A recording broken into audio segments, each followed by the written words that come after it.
Sports welcomes you to the following presentation of the National Football League.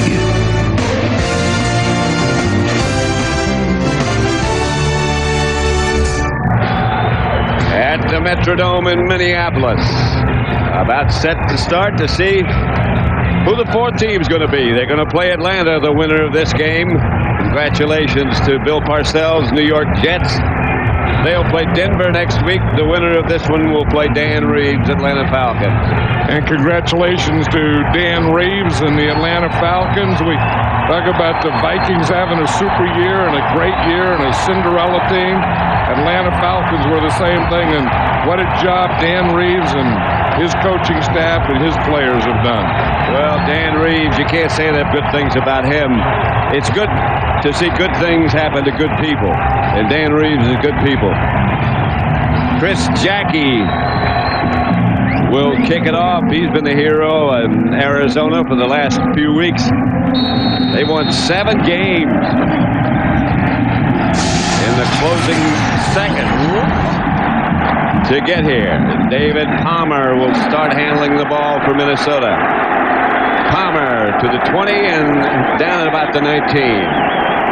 Let's look at the Minnesota offenses. Tempers are on edge, I think you'd have to say. The offense led by Randall Cunningham. This is the second Randall Cunningham. His offensive line, they've been together 5 years. They're very effective. Led by Randall McDaniel and Todd Stussy on the left side. Jeff Christie also a key.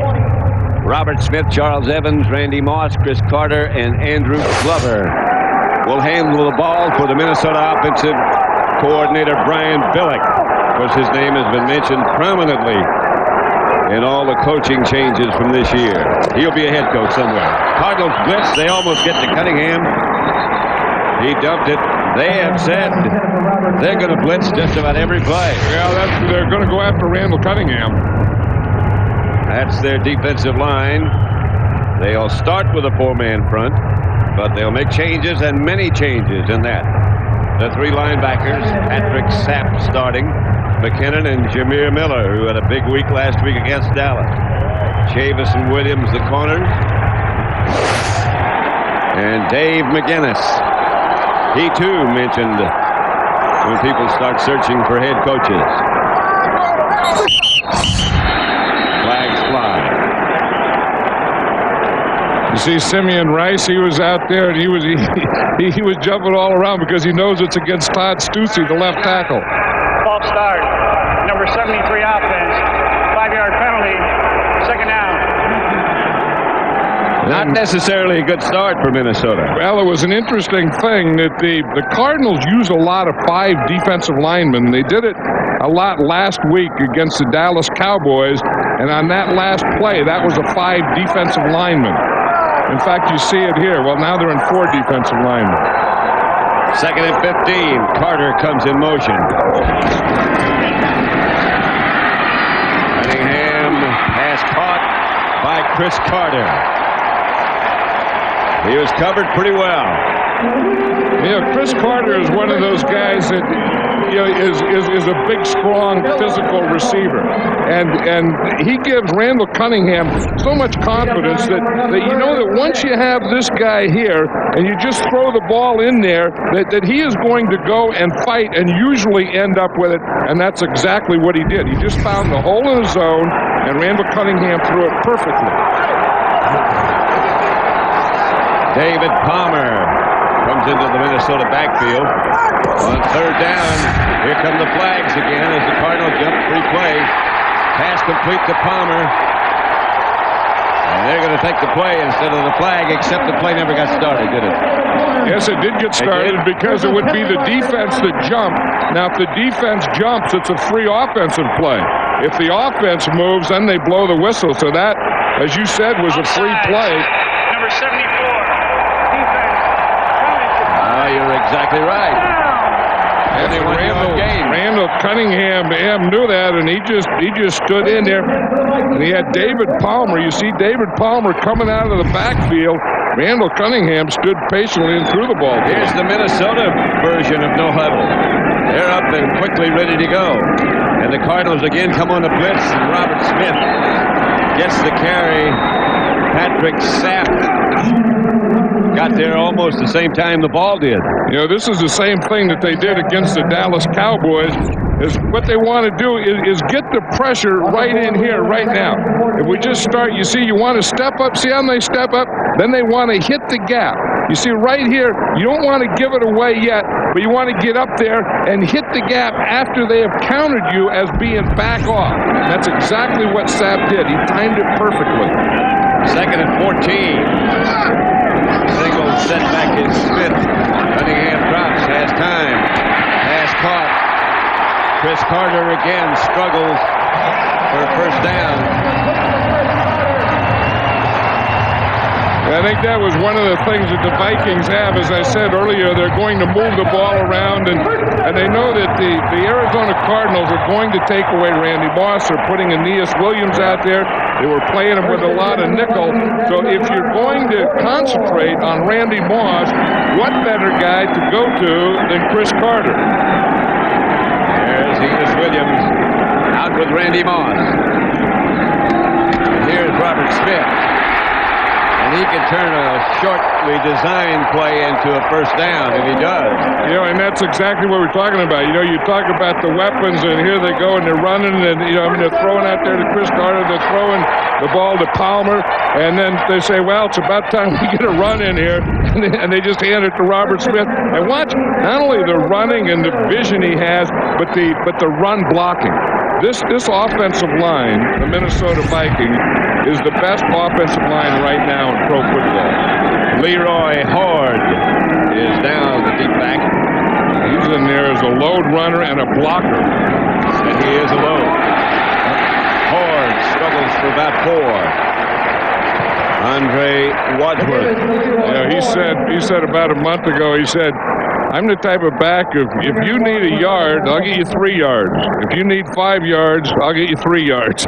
But, you know, but he's even more than that. I mean, every time you say that, he could also break one through and get that 20 or 30-yard gain. And once he breaks through into the secondary, there's not a lot of anxious defensive back to tackle him. Have you noticed that? Yeah. And if I were a defensive back, I think I'd agree. Here's Robert Smith again. Puts his head down and gets about 3.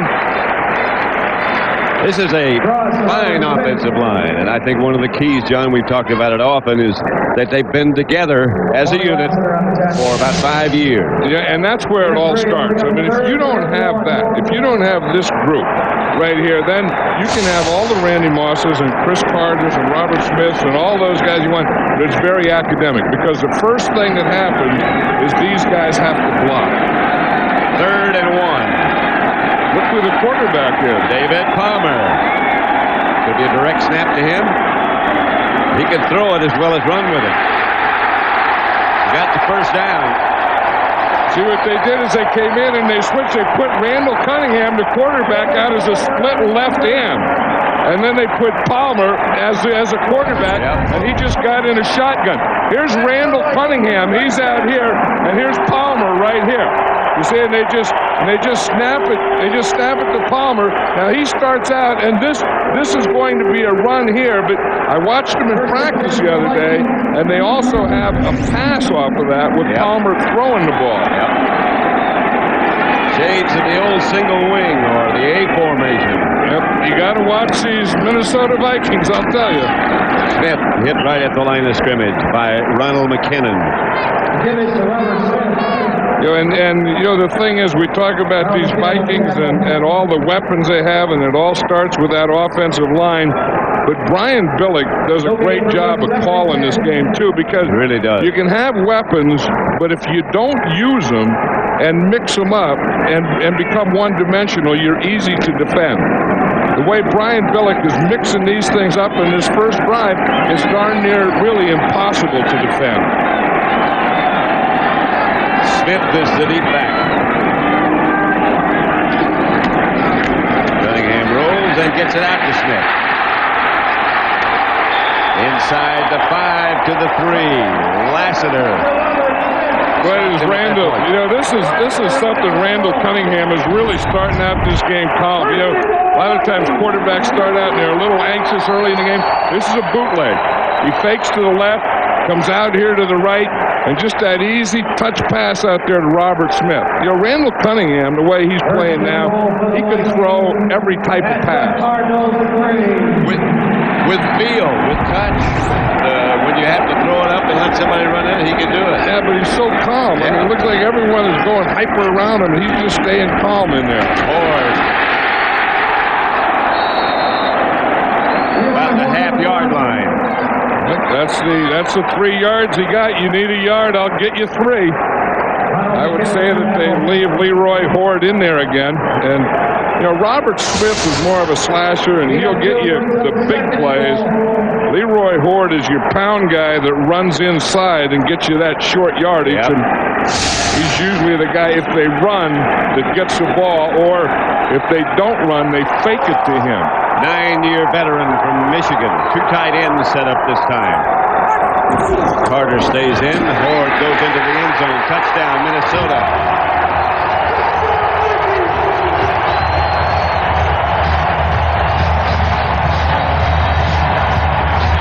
Well, they make it look so simple and get it done with such ease.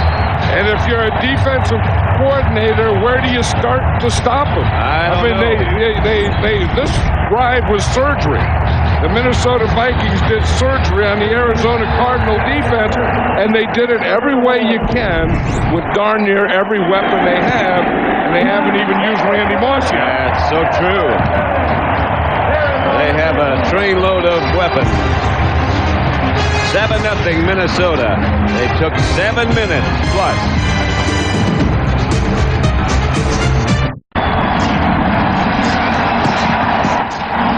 Yeah, Minnesota 7, Arizona nothing.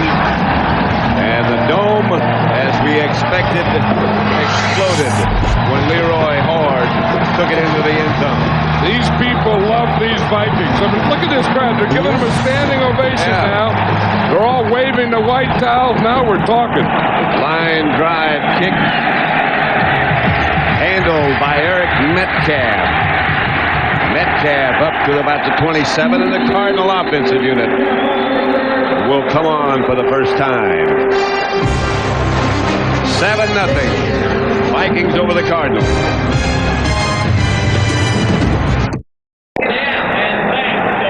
That's the Arizona defensive line in a state of shock, I suppose, right at the moment. Joe Green, the great Joe Green, talking to him.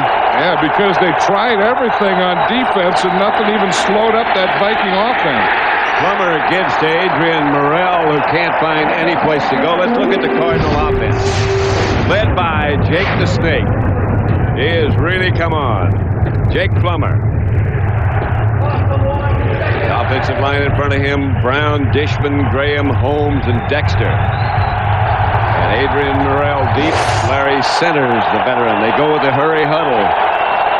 The at the line, and almost picked off. Almost picked off by Corey Fuller. Here's the Minnesota defense. They are very quick. Randall, particularly the front 4. And so are the linebackers, Rudd, McDaniel, and Dixon Edwards. Cardinals again go at the line. That's the secondary. And they're ready to go in a hurry. 3rd and long. Plummer backs out. And now comes back, and here comes the flag.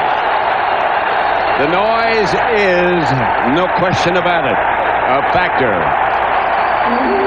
In fact, they were talking before the game that was the thing that they worried about, was hearing the snap count specifically on shotgun. Tom White is the referee. And you see what Jake Plummer tried to do. He tried to get into T formation, then he tried to get into shotgun. Then he couldn't hear, so he tried to get back up under center. And in doing all those things, time ran out on him. 3rd and 16, and you need to be very careful right here. Don't take too many gambles, Jake. They'll put this game out of reach in a hurry. intended for Frank Sanders. We'll check out. We have Ron Pitts with us, and he's down on the field. Let's check out with Ron Pitts how loud it is. Pat, it is extremely loud down here, and I'm about the 20-yard line, right even with the Cardinals. And I tell you, there's no way that Jake Plummer's offense could hear him make that call. That's one reason he tried to get back under the center. It is just deafening. Battle for you, Pat. All right, thank you, Ron. You look very dapper.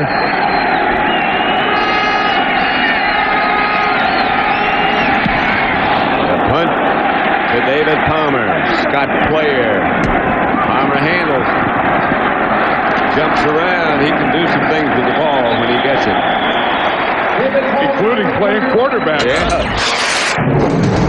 7-0. Minnesota's second offensive effort coming up. 6:46 left in the first.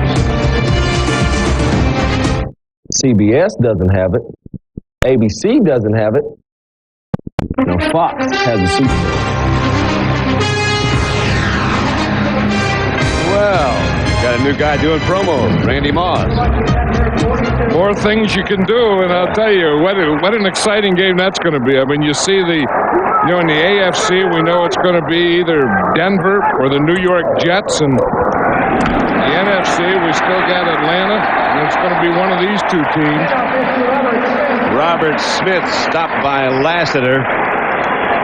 Lassiter making too many tackles. Yeah, and that's the thing that you don't like when you're free safety, and that's what you're talking about here. Lassiter, the free safety making tackles, that means that before Lassiter gets here, you've gone by the defensive line and linebackers, and that's the last thing that you want is your free safety to be making a lot of tackles. Palmer again at quarterback.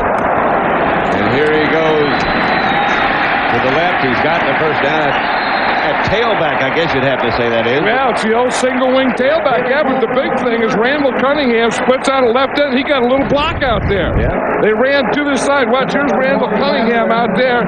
Now he comes up there. He knows that the run is to his side, so he comes up and gets in a little blocking deal there. He does. Gives Corey Chavis. Yeah. Corey Chavis is the starting rookie corner and wonder what in the heck is this? I'm covering a guy, and out comes a quarterback in front of me. He had a scouting report, a thorough scouting report on all the wide receivers, but none on Randall Cunningham. Here's Cunningham dropping, looking, and taking off. To the 40. Jameer Miller made the stop. You know, if we look at the Minnesota Vikings on the first 15 plays, look at that. They had 10 runs, 5 passes, and they had a different formation on every play. 15 different formations.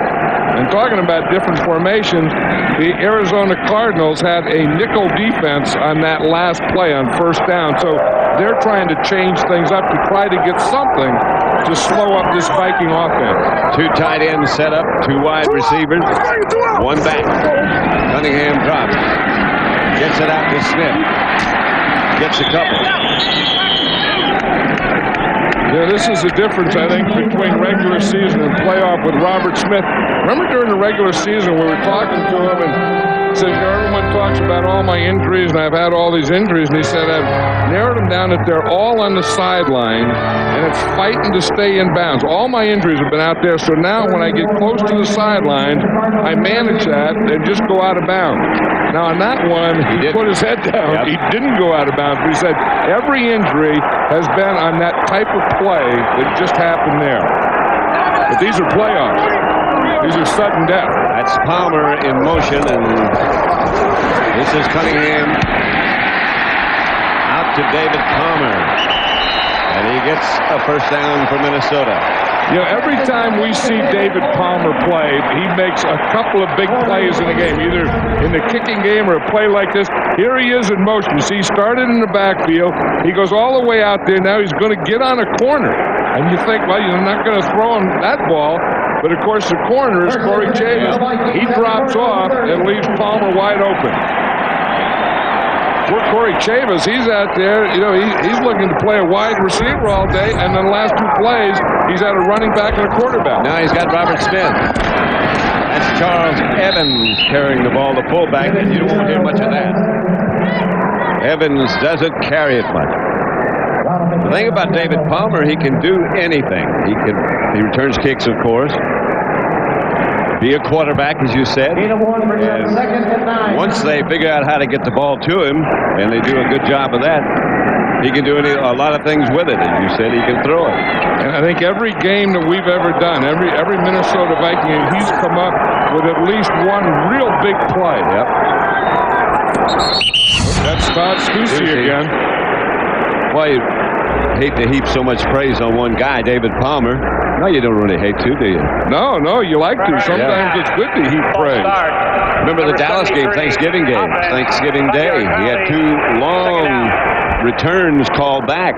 Yeah, you know what the opposite of heaping praise is? What? Piling on.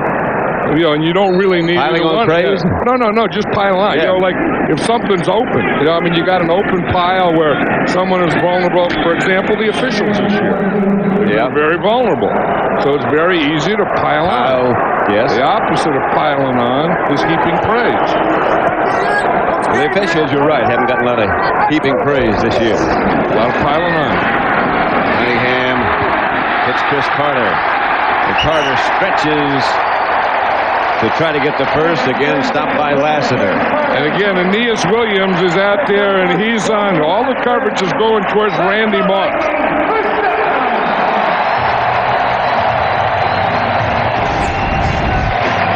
That's Todd Stussy there after he's been offsides a couple of times. That's the way you get an offensive lineman's concentration back. You do that. You just punch him in the mouth. That's what Jeff Christie, his own guy, said, hey, man, it's one quarter we're playing pretty good football here. You've had 2 penalties. So he goes, Fwap! Palmer again at quarterback or tailback. As we said, he pass. Brought it back down. Got close to the sideline and got rid of it. Yeah, I saw that in practice. That's the one that he ran in practice. And in practice, it worked a lot better because he threw it for a touchdown pass, and that was a play that they were trying to set up. I mean, Palmer there, he's a quarterback, and then he's going to come in there, and he ran to the right, and he ran to the left. Here he is here. He's going to come out to the right. Now, you see the 2 receivers here, and you'll see what he's looking at. Here's Randy Moss. He's running an option, and he's kind of covered down here, but the guy that he was looking for was a deep guy back here. That's the guy that he threw it to in practice. They can line up quickly again. This is Smith to the 10 almost. Just a little bit shy of a first. Speaking of being at practice, Friday we were there. Wasn't that a good practice? Everything that they do is up-tempo, and their defense is up-tempo, their offense is up-tempo, their scout team is up-tempo, and that's an amazing thing. The head coach, Denny Green, I've never seen this before, but he's done it ever since he's been at Stanford. He runs the scout team. So if they're practicing defense, he runs the offense. If they're practicing offense, he runs the defense. And boy, do they give a good look. They really do. Cunningham, first down. First and goal at about the 8. That had to be an automatic there, the type of thing. Randall Cunningham gets up, and he's looking for a soft spot or a bubble, they call it. And if he sees a bubble at the line of scrimmage, he is going to go in a quarterback sneak. You see, there's no one right in here. You see, and he sees that if he just takes the ball and just gets right in behind his center, there's no way, because the center wasn't covered, there's no way that they could stop him short of the first down. They're going to change ends. That's the end of the first quarter, and the Vikings have had the ball for all but 3 plays. 7-0, they lead.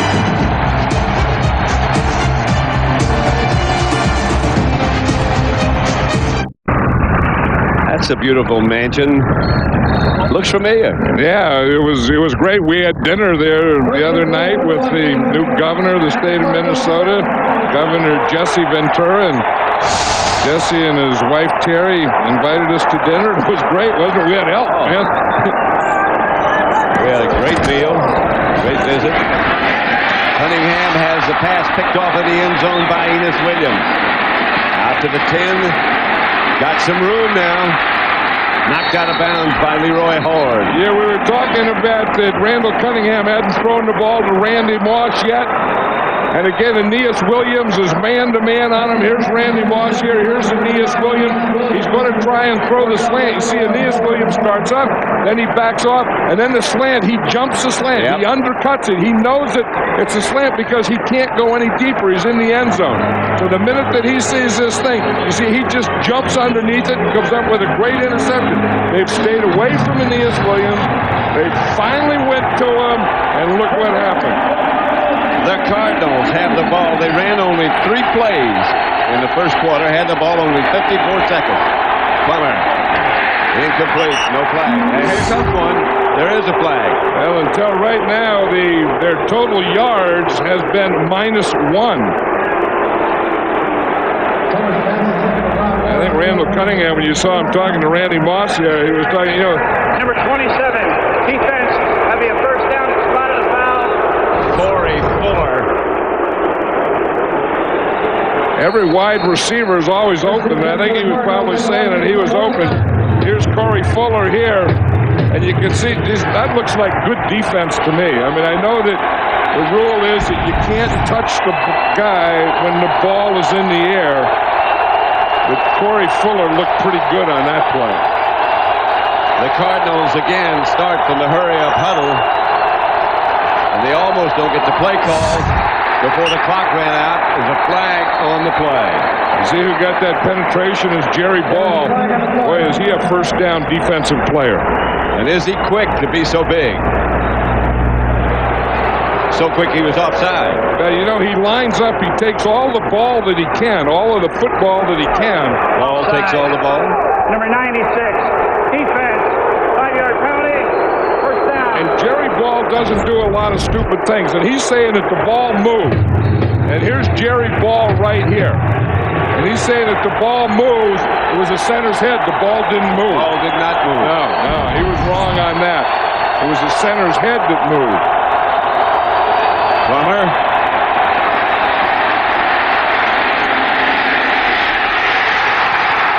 He led Robert Griffith perfectly.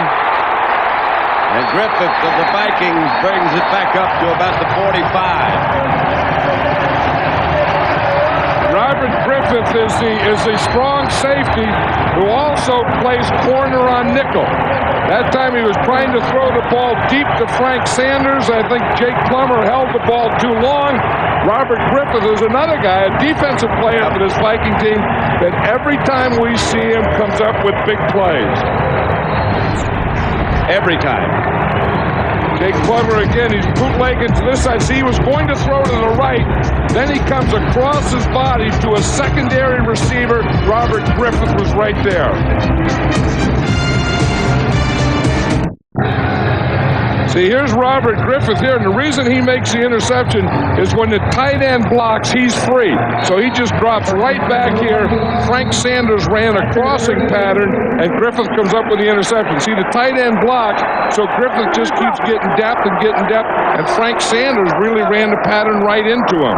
3 wide receivers set up for Randall Cunningham. Robert Smith deep. Cardinals showing blitz. The Vikings pick it up, and he's going to. Moss makes the catch.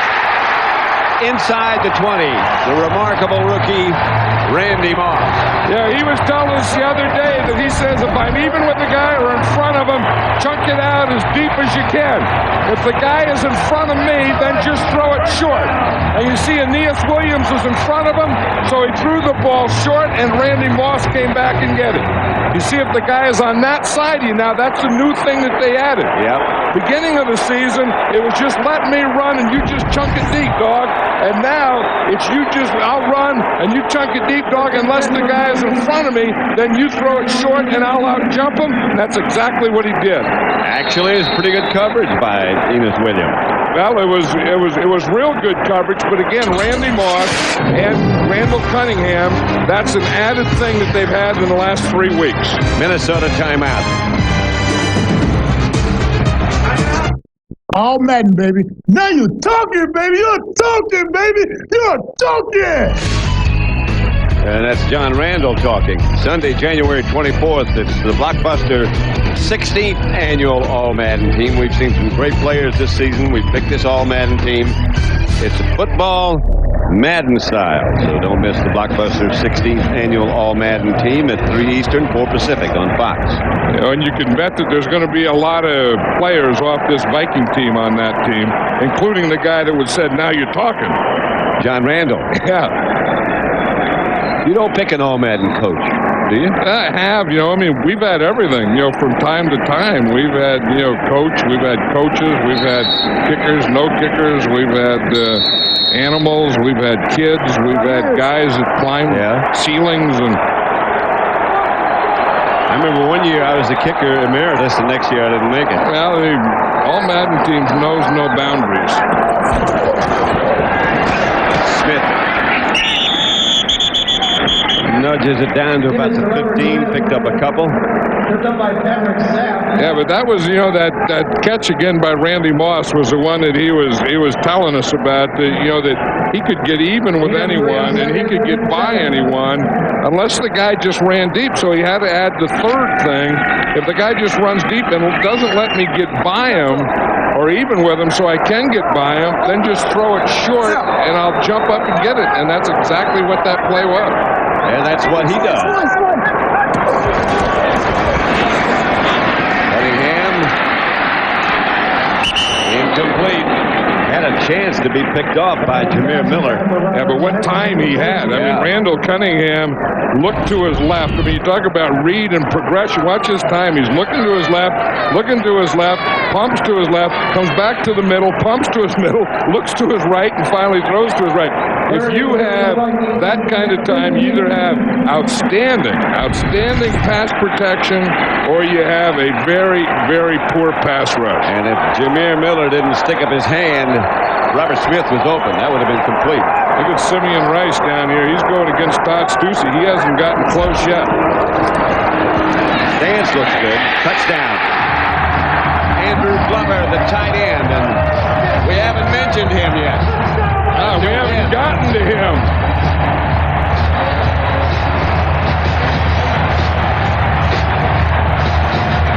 Cunningham to Glover. That's what Randall Cunningham was saying the other day. I mean, here's Glover right here, and they split them out. You see they have a bunch out there. They have 3 receivers, 2 of them being wide receivers, the guy in the middle being the tight end, Andrew Glover. And just look at the difference in size. The guy who caught the touchdown pass is 6'6". And look at the pass. Yeah. Perfect.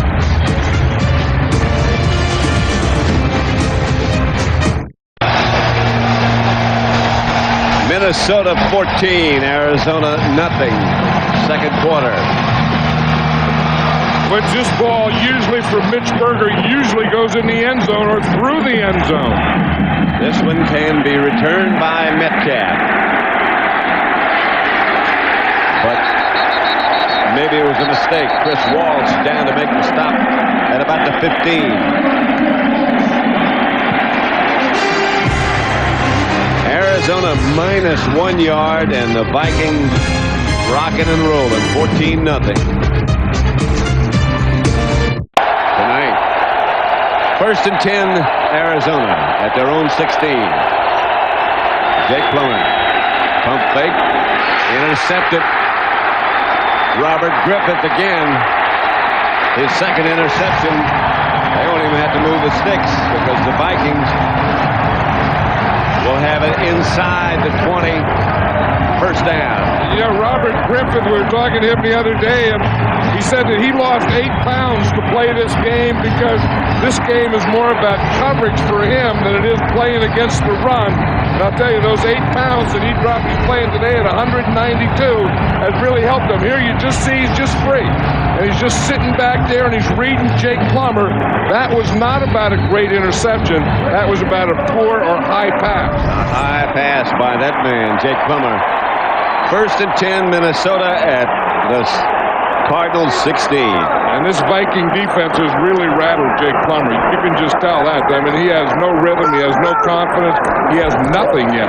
The combination of everything has rattled him. That's Robert Smith inside the 10. It'll be first and goal there. You know, it's a very intimidating factor. I mean, this offense and what they're doing, the defense and what they're doing. And then the third thing, I think, is this crowd and what they're doing. I think that they've really been affected by the crowd. No question about it. And they've been affected a heck of a lot by this fucking offense, too. Yeah. That last touchdown to Andrew Glover, they had McCleskey was on him, and Glover is 6'6", and J.J. McCleskey is 5'8", and they've been having those kind of mismatches all day. Second down. I beg your pardon, it's not first. Cunningham has it batted down. If he tried to go wide to Chris Carter, it was batted down by Andre Wadsworth. Yeah, that's the thing that you do as a defensive end on a three-step drop. You see Wadsworth right here. If a quarterback takes a three-step drop, what you want to do is get a little pass rush and then get your hands up because you're not going to get to him.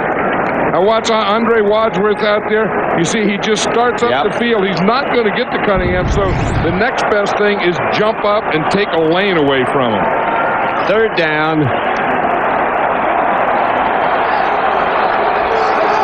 They are 5 for 5 on third down conversions today. Carter in motion. Cunningham drops. Rush comes and gets him. Ronald McKinnon delayed blitz. But he got there. Nobody picked him up. And I think that was the Cardinal plan, that they were going to do a lot of blitzing today. But the Viking offense has just kept them off balance. Jim McKinnon, he's just coming on the delayed blitz. You see, he waits until all the blockers get on their guy, and then when all the blockers get on their guy, he comes on that delayed blitz. How about this guy, Gary Anderson? I can't imagine. That's amazing, isn't it? I can't imagine that. Well, one of the things is, of course, playing indoors, but not all of his games were indoors. The amazing thing to me is all of his kicks are right down the middle. I mean, you never think about one hitting a goal post or going over a goal post. 17-0. You can own the Cowboys for a day because Jerry Jones has given up the team. It's easy to enter. Just log on to foxsports.com and then watch Fox's Super Bowl pregame show from 11 a.m. Eastern to 2 p.m. Eastern for your chance to fly to Dallas, watch a game from the owner's box, tour the field, meet the Cowboy cheerleaders. So log on now and watch for your chance to win. Might enter. Yep, Mitch Berger got that kick in the end zone again. Let's go to now Los Angeles and James Brown for an update. You know, the Jets' Keyshawn Johnson says, give me the ball. He got the ball today, including this 21-yard strike from Vinny Testaverde. He also ran one in, played defense, and got a pick and a fumble recovery. The net result, Jets will be playing Denver next week in the title game. Back to John Madden and the kicker emeritus, Pat Summerall. Thank you, JB. Always nice to hear from JB during a shootout. Emeritus. Morrell. Adrian Morrell stays on his feet. By far the most successful Cardinal play of the day. He's stopped by Dixon Edwards. Yeah, he went right by Tony Williams. Tony Williams is the other defensive tackle in there with Jerry Ball. And if there's any place to run, you can run right at him, but you better get by that front group quickly. And this is that no huddle that the Cardinals do.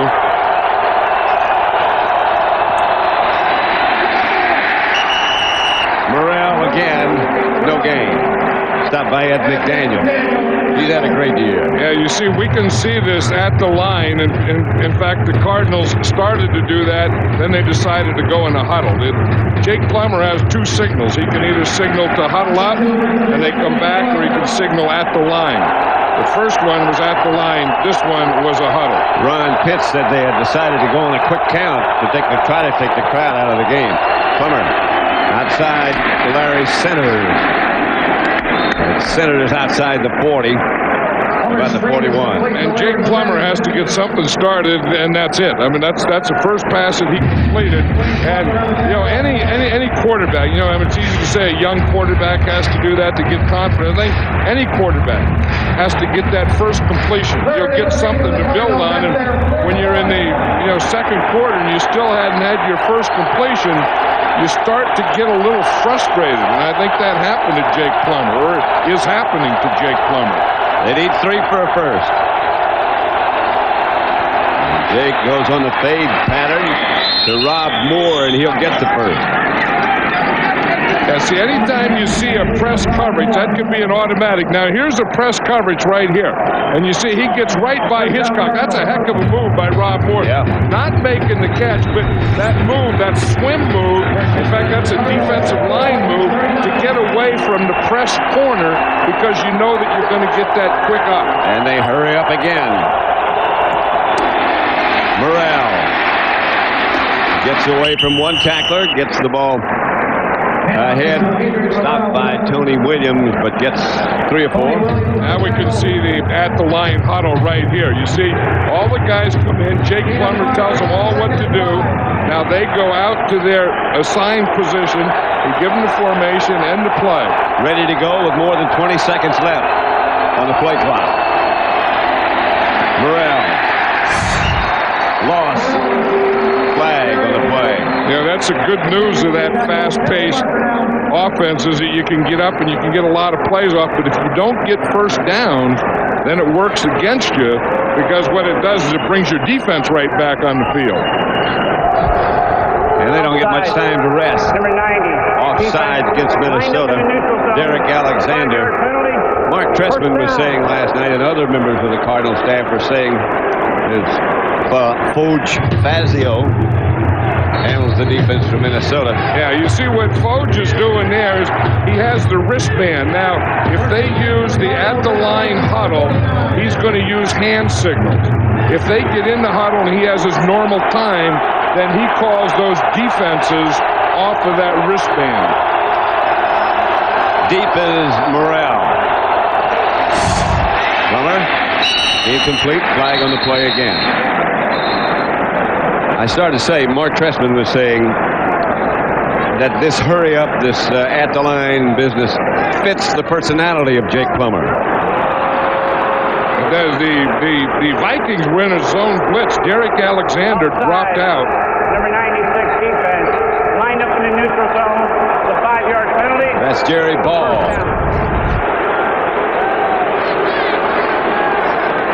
This is really against the Vikings, but if you look here, Jake Plummer never had control of that ball to throw it. Well, he turned it around just before he let it go. He looked like he wasn't comfortable in the position he had. He went to change it. But Jerry Ball, who we talked about, who takes as much of the football as he can, was in the neutral zone. 1st and 5, another flag. This one is against Arizona. There's Foge Fazio. He's prior to the snap. False start. Number 75. Offense. 5-yard penalty. Lomas Brown, the veteran who spent so many good years with Detroit. That's the last guy that you would expect. Lomas Brown here, a 14-year veteran. And if you have to say, you know, who's the best offensive lineman on this Cardinal team, it's Lomas Brown. Who's the most consistent, it's Lomas Brown. Who would be the last guy that would be jumping? I mean, he played all those years at Detroit. He played so many games here. You would say Lomas Brown. He's the first guy. Plummer gets it to Sanders across the middle, and Sanders will get enough for an Arizona first down. And Sanders is saying it's about time, but now again the Cardinals are going in the at the line. You see, they're not huddling up; they're just right at the line. He just calls the plays. He tells the formation here. You see now the Vikings, they can't turn their back. That's a big thing in the defense is you can't turn your back to the offense because you never know what formation they're going to get into, when they're going to break, or when they're going to snap the ball. That's one of the things the Vikings were saying. We got to remember to face them. Handoff is to Adrian Morrell, stopped right at the line of scrimmage by Dixon Edwards. Flag again. You know, whether this thing is really effective or not, and it is working pretty well, this at-the-line huddle, it's getting a lot of penalties on both sides. A lot of people in the conference. Well, I think they have 3 in the conference and 2 that are guard dogging them. There's no infraction on the play. Second down. False alarm. I wonder if there were no infraction, what it was. What was the discussion in the conference about? I don't know. I mean, someone must have... That's Mark Trestman. Someone must have thrown something and then think that they didn't see it, or thrown something and then got talked out of it. But you see here, they're still having their little conference there, aren't they? Yeah, Tom White, the referee, in the white hat. Remember when the referee used to be in the black hat and all the rest of them in white? Right, and then they just flip-flopped it. I think if the Cardinals are going to stay in this game, they need to score here. I mean, they have to get something on the board. The first points are always the toughest to get something on the board to build upon. Even 3. Open is Chris Gedney. Gedney knocked out of bounds.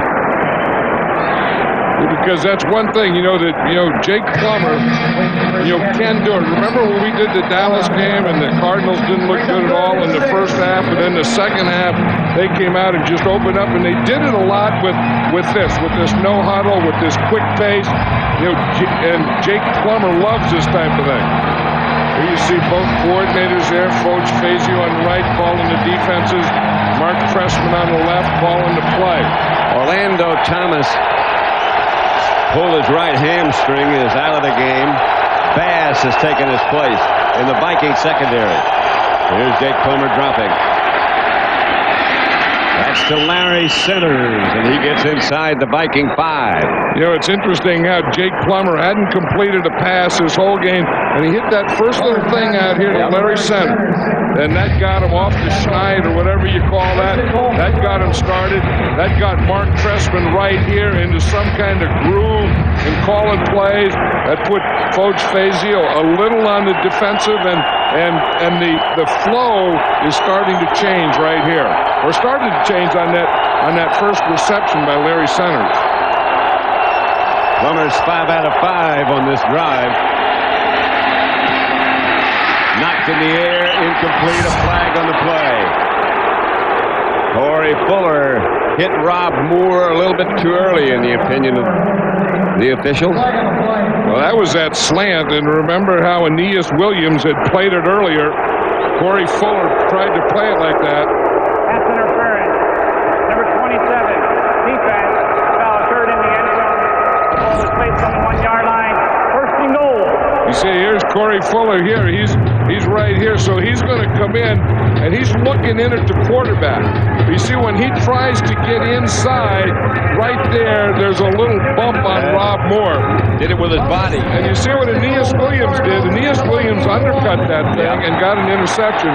Corey Fuller tried to ride it in from behind, and when he tried to go over the top, he got the penalty. Mario Bates is deep. He gets the call, a carry, he doesn't make it.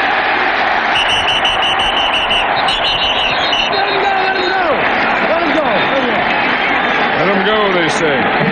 Let him unstack. Yeah, Adrian Morrell is the starting tailback for this group. With Mario Bates, they put in short yardage and goal line, and you see Bates, he's in the I formation. Jurius Hayes is the lead blocker, and the Vikings give him nothing right there. Second goal at the 1. Dwayne Rudd was right there at the hole. Both of those safeties were up there. That's another guy who's looked good every time we've seen the Vikings play. Robert Griffith. Plummer tries to sneak it in. There's a flag on the play, and Plummer didn't make it.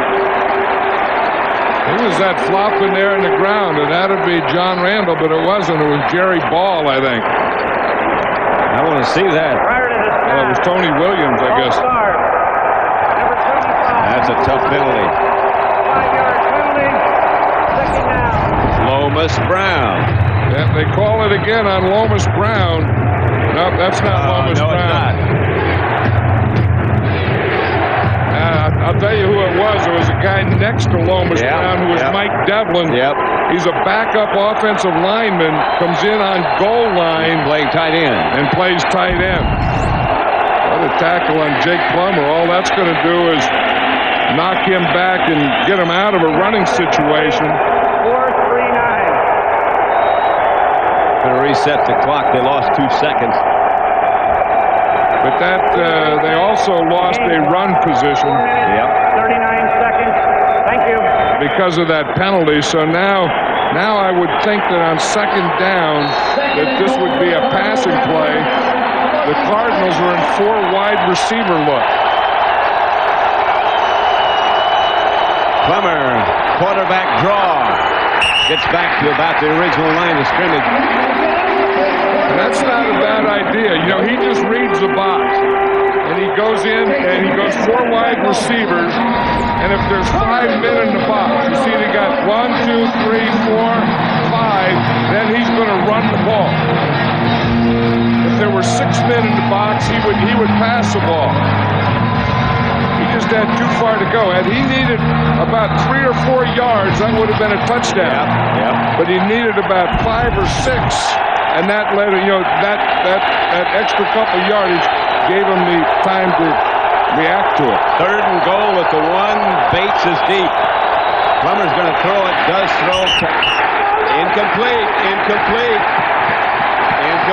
Gedney couldn't find the handle.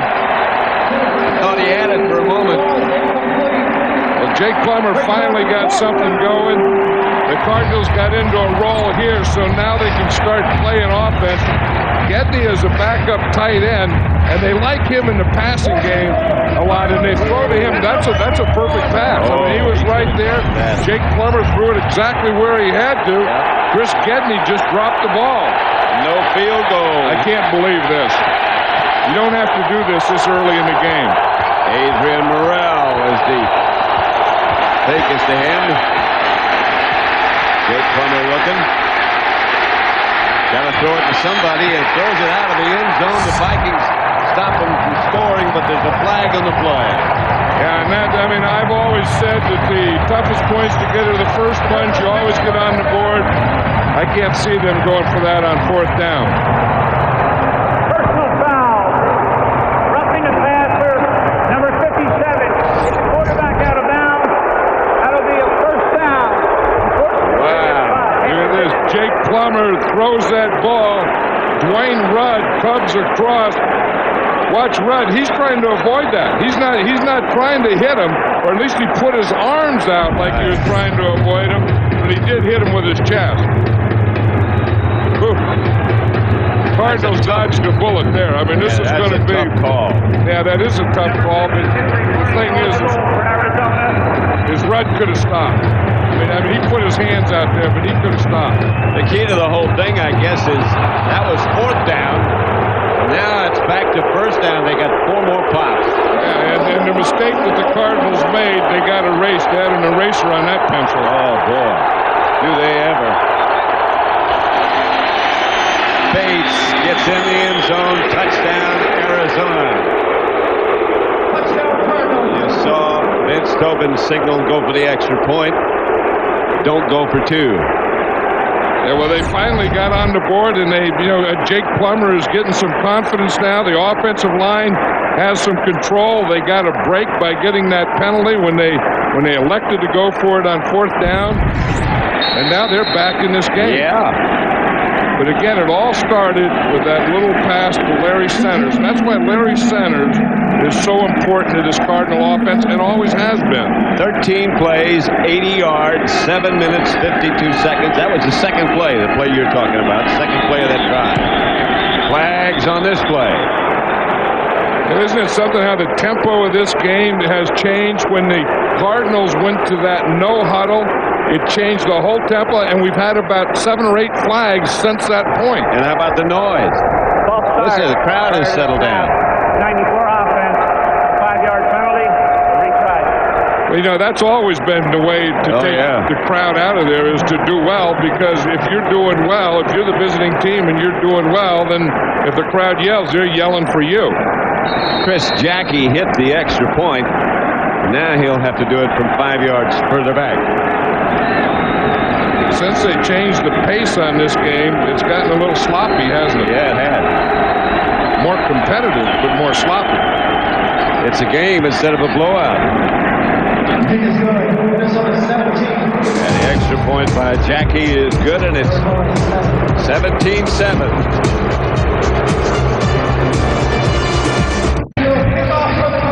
Well, Jake Plummer finally got into a groove here, and again, they had that 4th down penalty, but that was a good call by the officials. I mean, Dwayne Rudd could have stopped and didn't, and hit Jake Plummer out of bounds on 4th down. That's David Palmer, breaks away. After about the 26, he makes things exciting.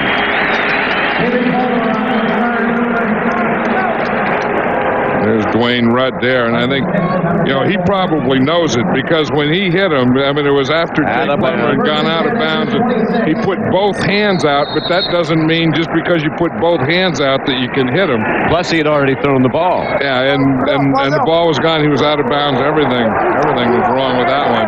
The Cardinals are in a nickel defense, 5 defensive backs now on 1st down. Cunningham put his hand on his left hip as if to change the play. That's Robert Smith. Well, that's one of the things that you do when you go to nickel. What they do is they bring in Tommy Knight, number 22, so he gives them their 5th defensive back. So what you're doing is you're saying if they're going to play us with 5 defensive backs, that means that they take out a linebacker. Now, if they take out a linebacker, they have one less run defender, and that's when you want to run the ball, and that's what Randall Cunningham did. And Lassiter again had to make the tackle. 3 wide receivers set up for the Vikings this time.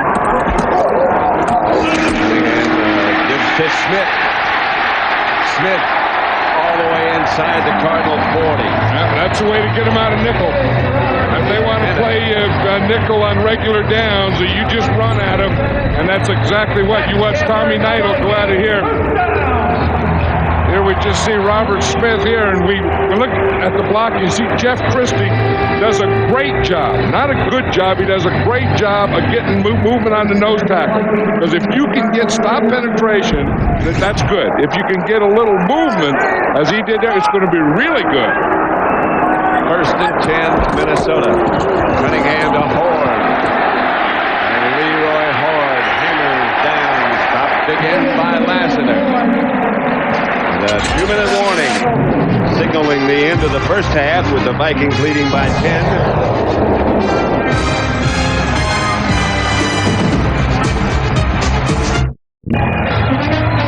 Don't forget, next Sunday, coverage begins 11:30 a.m. Eastern Time, either in Atlanta or here. The Falcons have already won, led by Jamal Anderson. Tenacious defense. The 49ers fought valiantly, didn't they? They sure did. Smith again steps in and out of tackle and gets enough to get down to about the 22-yard line. That's one of the things we talked about. What started this running here of the Minnesota Vikings, it was a nickel defense. And anytime they use nickel defense, the way you run them out of nickel defense is by running the ball. But I think then they found something that's pretty good here, and running is also a way to get control back of the game. Another one of the many things they do so well. Carter, no. Well, you aren't going to see that very often. No. You know what? I mean, Chris Carter is a great receiver, and he's even better when you get in the red zone. He got too close to his body. Yep, that's exactly what happened. But he had it out there in his hands, and I think as he brought it into his body, I think it hits his face mask. Watch him, it's in his hands, and he's bringing it into the body, and then it hits his face mask, and it bounces out of his hands because it hit his face mask. If he's just hands, that's a touchdown. It doesn't hit that face mask. Cunningham's going to try again. This is out to Andrew Glover. Randall Cunningham was telling us the other day that that's what he likes about Andrew Glover, that with Randy Moss and with Chris Carter, and he said they start taking those guys away. He said they have to give me Andrew Glover, and he's such a big target. I mean, like we said before, he's 6'6", about 260 pounds. Just watching him the other day and standing by him, I said, holy moly, I had no idea this guy was that big. I didn't either. I remember him when he was with the Raiders. Yeah. That's Leroy Horde. Coming up on the Visa halftime report, JB, Terry, Howie, and Chris will have first half analysis plus highlights of the first game, the Jacksonville, New York Jets game. And our Fox Sports ticker will have up to the second stats. That's all coming up on the Visa halftime report.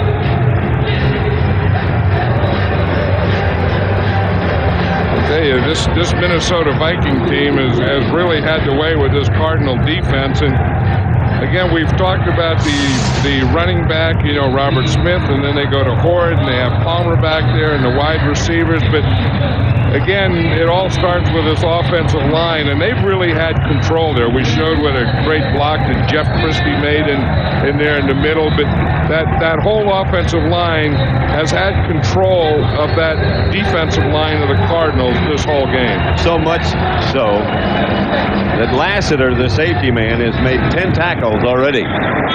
When you talk about great offensive linemen, you have to talk about Randall McDaniel there, the left guard.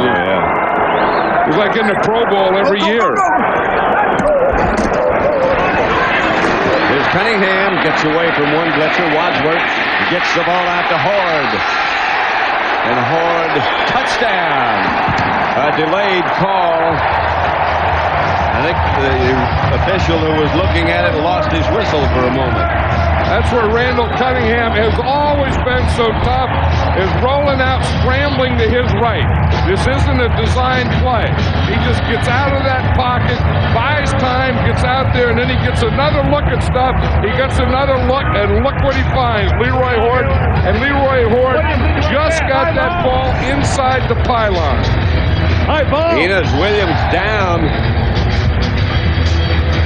Well, Aeneas Williams has been doing such a great job today on Randy Moss. He's been covering him all over the field. Randy Moss has only caught that one pass against him.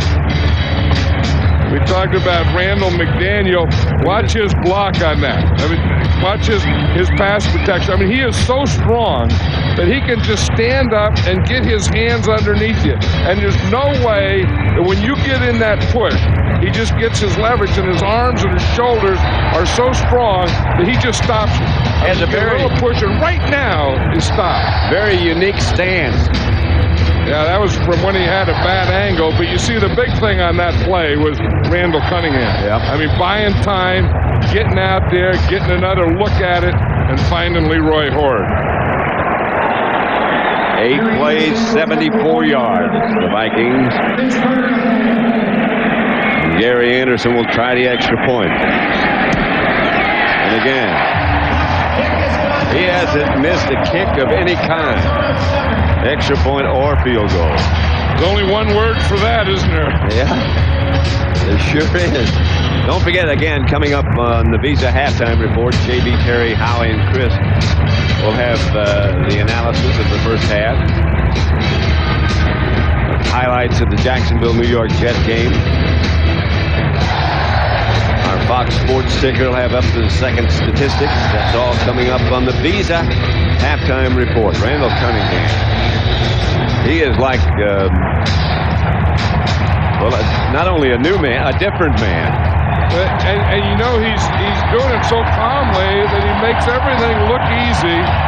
And he's doing everything in a relaxed mode, usually with a smile on his face, and even during a football game, you find a place for a laugh. Red McComb. There's a smile on his face, too.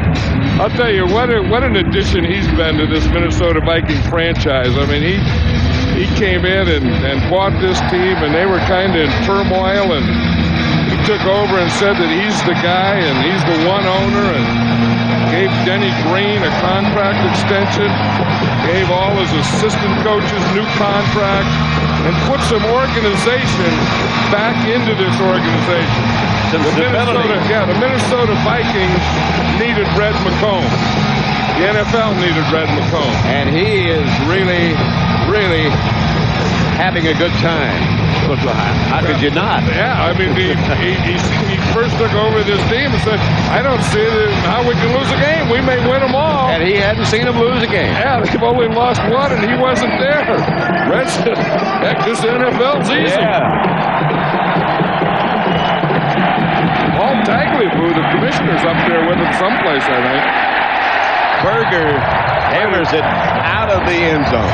Did he get energy on that one? Now, Berger, after he kicks off one like this, he comes over and he eats a candy bar. Yeah? You know what I can't understand? He keeps a candy bar in his shoe. Now, he goes over, and there it is right there. You see, he has a Snickers in there.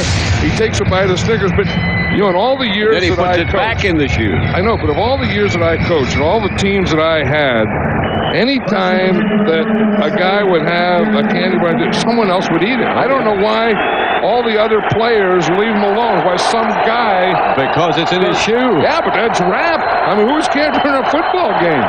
I'd eat a candy bar out of a shoe. Somebody else's? Larry Centers. In case he wants to know what time it is, he's got his watch in there. That has to be a kicker's thing. He said the other day, he said, you talk about the candy bar, you talk about the shoes, you talk about what? He said, how about the fact that I'm a good kicker? And I said, yeah, okay, you're right. You know, sometimes a guy has a little quirk here and there, and kickers tend to have little quirks here and there, and they do indeed. Then you tend to get on their quirks and you forget how well they play. I've always maintained that was the bottom line. Well, Mitch Berger, plays very well. I mean, we know that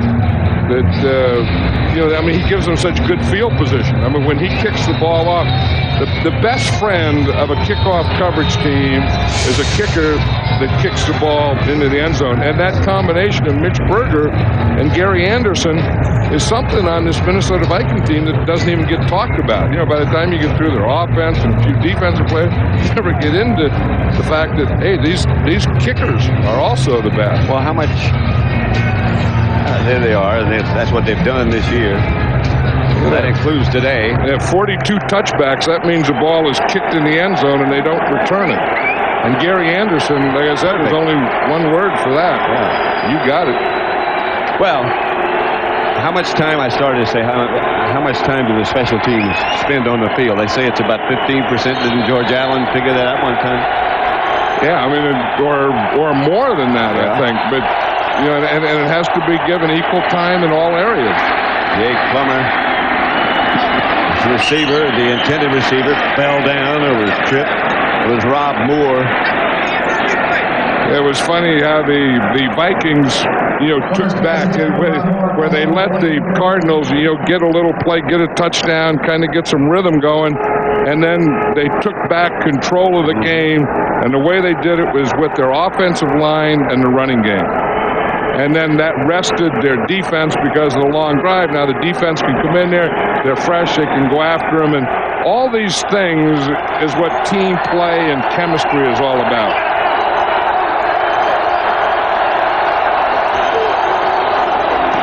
Morrell. Taken down by Jimmy Hitchcock. Who's been another great addition to this Minnesota defense. Well, it's one of those things that, that's where they were vulnerable. That last year, the Minnesota Vikings were a good offense, but you could also score a lot of points against them, and they needed a corner. They got Jimmy Hitchcock. They got him from the Patriots, brought him in there, and he really solidified that right corner. He's given him 7 interceptions, and he's a guy that really studies hard and, does film work and is a smart football player, and that has helped this defense out along with the offense being so strong. What the heck was Chris Carter doing? Did he have his shirt halfway off or halfway on or something? He had something like a flak jacket on, a mini flak jacket. Well, he has a belt that's too high for a regular belt. Yeah. And it probably got a little tight. You know, it's like, you know how you see, he knows it's halftime. He's not going to play anymore. So you know how after you have a big meal, you always loosen your belt or just open it up? Yeah. I think this first half has been like a big meal for Chris Carter. Indeed. Wait a minute, straighten the chain out. Okay, good. You see the chain flop in there? I did. Huh?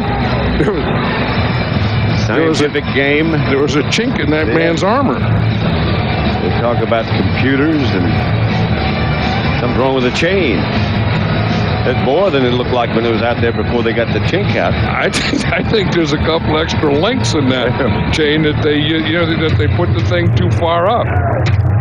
There it is. Look at that. It wrapped around the pole. There you go. It just popped out. Now, after you get the chink out of your thing, then you got to pull it again.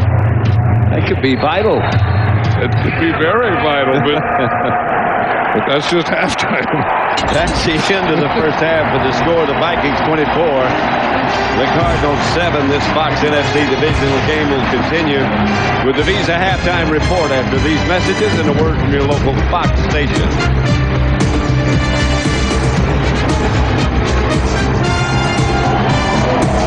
24-7. The Vikings and Cardinals have both returned to the field. Let's look at halftime statistics, John. Well, it was just all about the Vikings. If you look at the rushing yards, 124-20, and that's where you really control time and the clock. And when you have this, then you're usually going to get that. But the Vikings also had everything else. I mean, they had the pass yards, they had the total plays, they had one less turnover. So in that first half, the Vikings beat the Cardinals every way that a team can be beaten.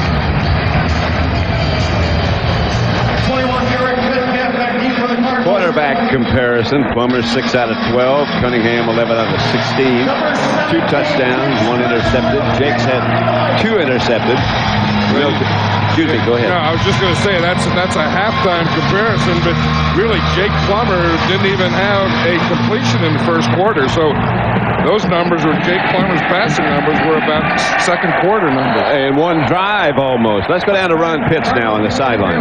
All right, thank you, Pat. I talked to Vince Tobin. He said the big problem for us is that we are not wrapping up and we're not getting off blocks in our front defensive four. It's not a matter of fronts. It's not a matter of getting caught with the nickel personnel in the field. We got to do a better job of getting off blocks. I talked to Brian Billick, the offensive coordinator for the Vikings. He said, I feel confident we can run the ball whenever we want to, wherever we want to. I'm going to hold on to that and play action pass and look for the deep ball when I get a chance. Pat, back up to you.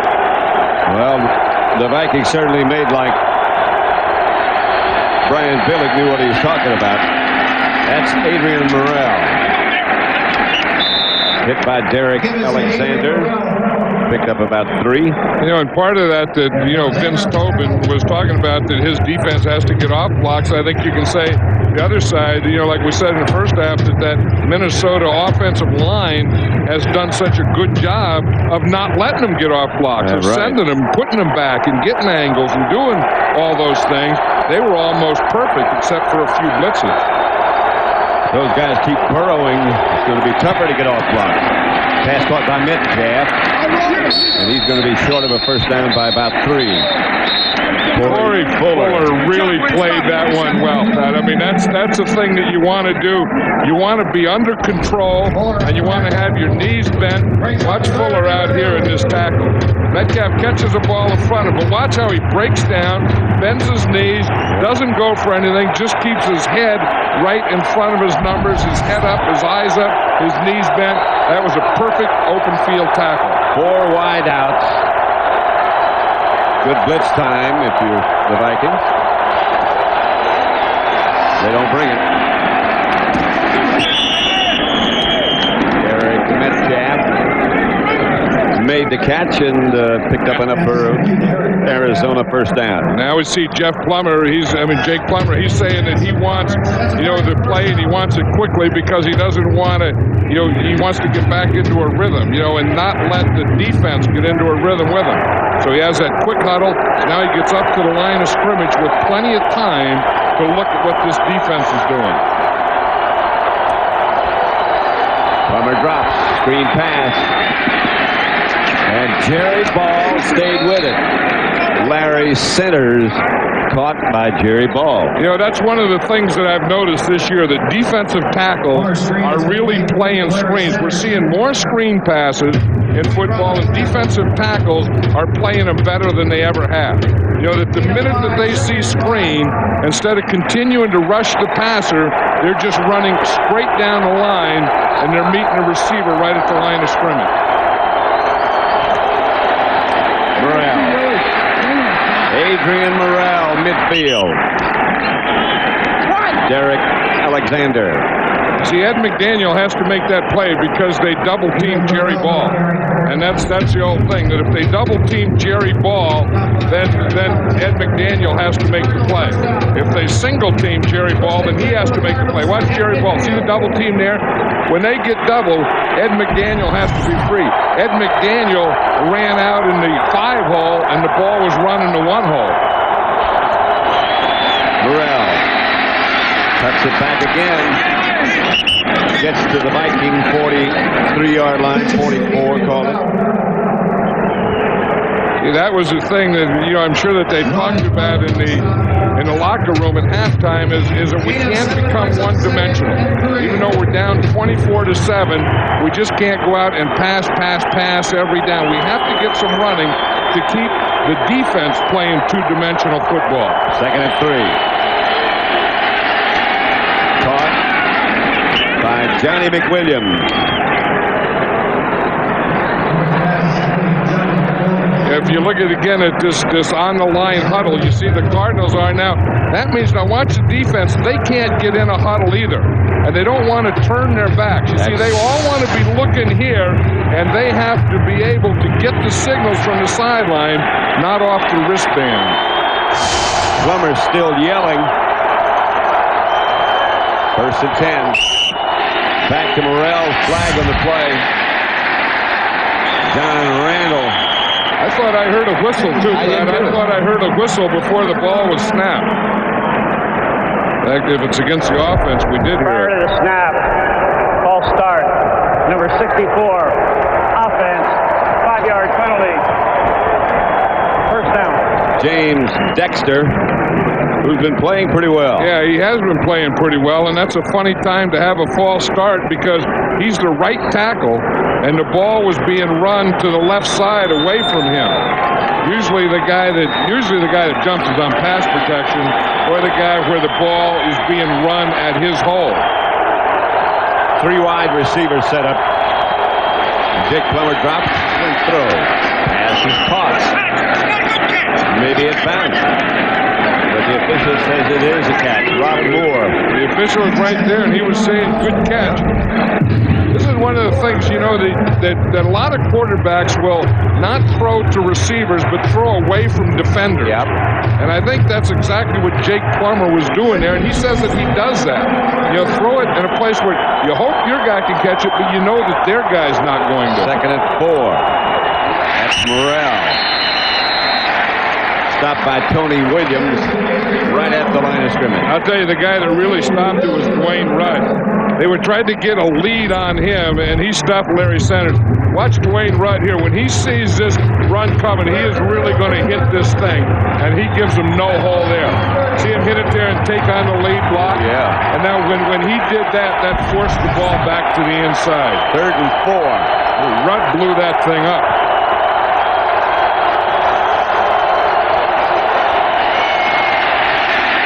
Plummer gets rid of it to Rob Moore, and Moore is inside the Viking 10. That is Jake at his best.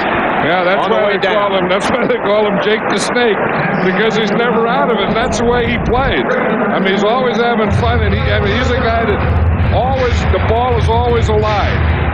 You see, he steps up here, then he moves around, and they got hold of him. He throws it back across his body, throws it to the other side. Up over his head. That's it. Well, he says that he practices throwing from every angle. He calls it practicing the clock. He says because you don't get to throw the ball just perfectly every time. Morrell gets down to about the 2. Yeah, that's pretty good running. Hitchcock. Like that last one that Jake Plummer threw, that was his first completion of breaking the pocket, and that's usually what he does so well. But Yeah. I think the thing, we talked about how Minnesota lost control there for a little, lost some momentum, and they got it back with their running. The Cardinals are getting it back with their running. Plummer didn't get in. Pass was complete to Sanders, but didn't break the plane. Corey Fuller has made 2 real good tackles on this drive. We talked about the earlier one and the open field tackle, but watch him on this one. Watch Corey Fuller right here come up and whack. That's the thing. He just knocked him right back where he came from. I mean, that is a tackle. I mean, you get underneath, you get leverage, and you just give him a lift. They need about a foot. Mario Bates is in.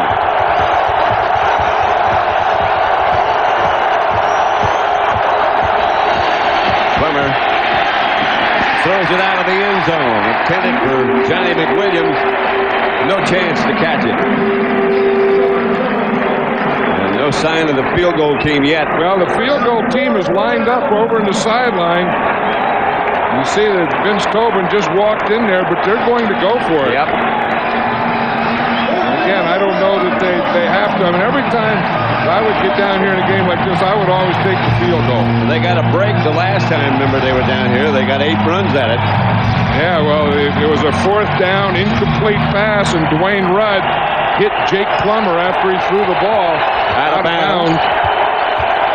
I think the Cardinals are going to take time out. Yeah. Well, yeah, let's talk this one over. So Arizona will have 2 left. 24-7 Minnesota. That guy's not building roads. Nope, he's getting a hole for ice fishing. Bates into the end zone. The Cardinals successful again. When they gave up the field goal and took the try for the touchdown. Well, Jake Plummer on that drive was 7 out of 8. Adrian Morrell had run for 27 yards, and then they're going to get it right in here. They're going to come right in this area. You see, they start on a double team. The tight end comes off. They make a couple of perfect blocks in there. Yep. They don't let the tackle get out there. They get a pretty good lead right there, and there was just no Vikings around. John Randall hasn't made a tackle yet. And a lot of that has to do with Lomas Brown. Jackie's extra point is good. And it's 24-14. Ice fishing looks like fun. Did it once. That was enough. Jackie to kick it off. 24-14. Palmer. Flag on the play already. The flags, there are 2 of them, are all the way back up at the 40-yard line. Yeah, David Palmer took his time getting up into that wedge, didn't he? He had a good wedge developing there.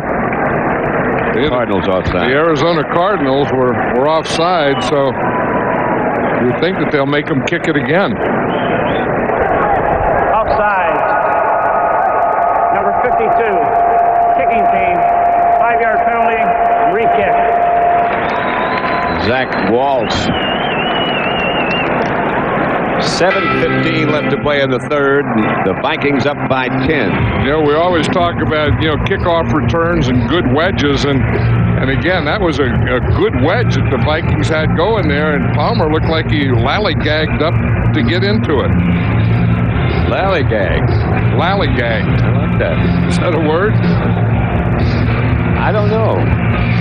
He kerfuffled to get up in there. I'll look them up as soon as I have a chance. Well, you see that Arizona had such a slow start there that that they've been in a comeback mode ever since, and because of that first quarter. But the 2 drives they've had have looked very effective. Yeah, because they got some running going. Yeah. And then once they got running going, then Jake Plummer can do what he does best, and that's throw the ball and run and throw the ball. Palmer's at the 10, the 20. And almost broke it. And with a wise choice to make him kick it off again. because the Vikings will start their offensive unit outside their own 40.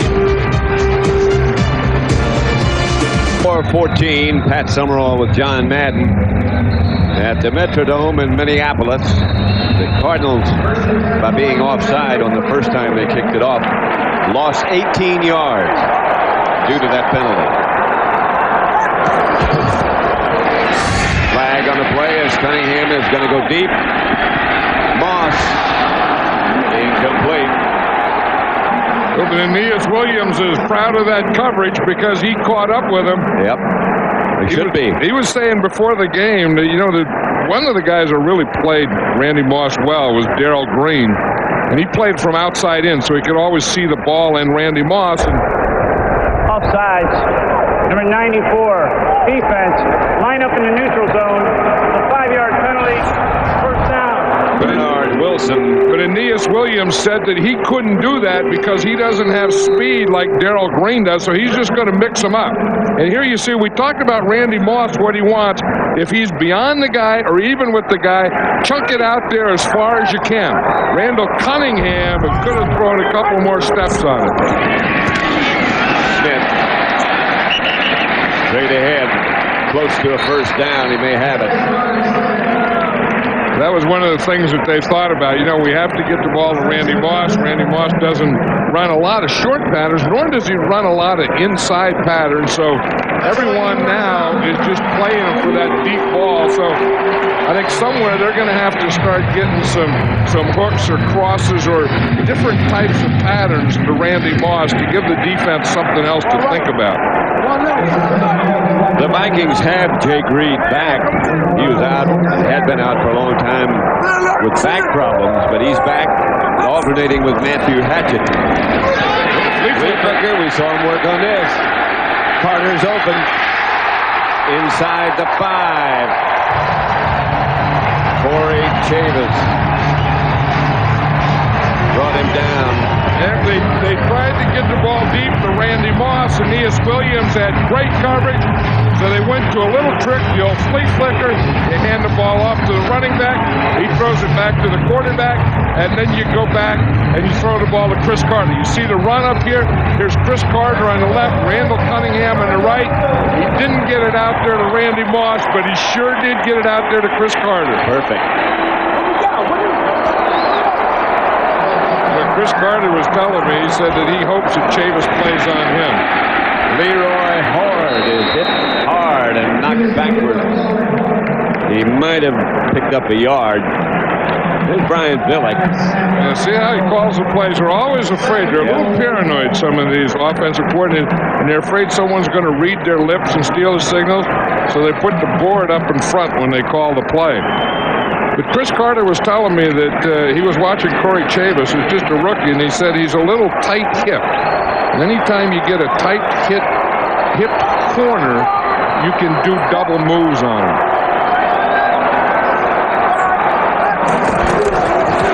Cunningham, the fade, over Moss's head. Moss is getting a little frustrated there. And Aeneas Williams was right up there talking to him. He's going to run all the way back to the huddle with him. Aeneas Williams said, "You didn't have anything." Randy Moss said, "I had something." This is where he's telling him, just chuck it up in the back of the end zone, dog. See, he wants it right now. He wants the ball quicker, and he felt that he just had to wait too long, and the ball was overthrown.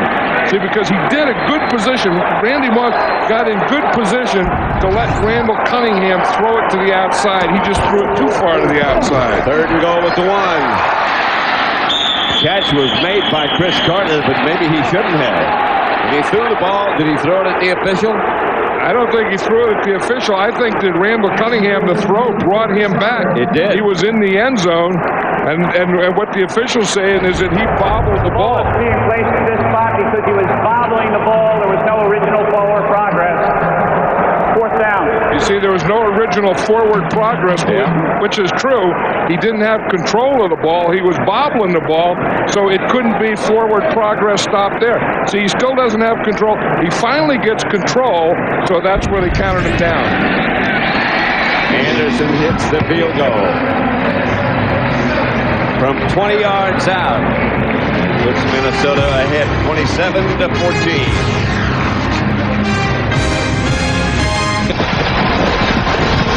There's Commissioner Paul Tagliabue. Spoke at a brunch here today earlier, along with Gene Upshaw. Metcalf, 5 yards deep in the end zone, brings it out.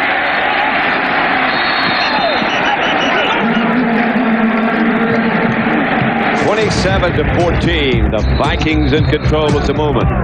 The Cardinals have put together 2 good-looking drives.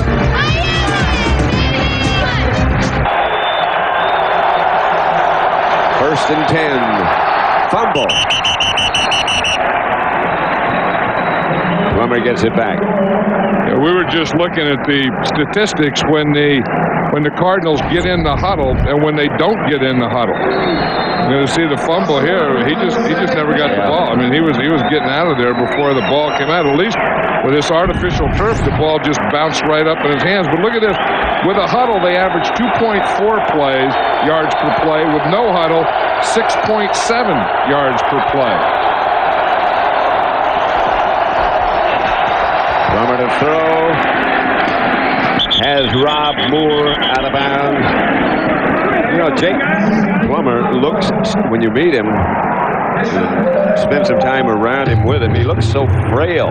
Yeah, well, he is. But, I mean, when you watch him play, you can tell that he's just a kid. And he has fun playing. I mean, and the thing that impresses me about him is that, you know, he can throw the ball, but for a second-year guy, he has great game management. He really does. Great presence.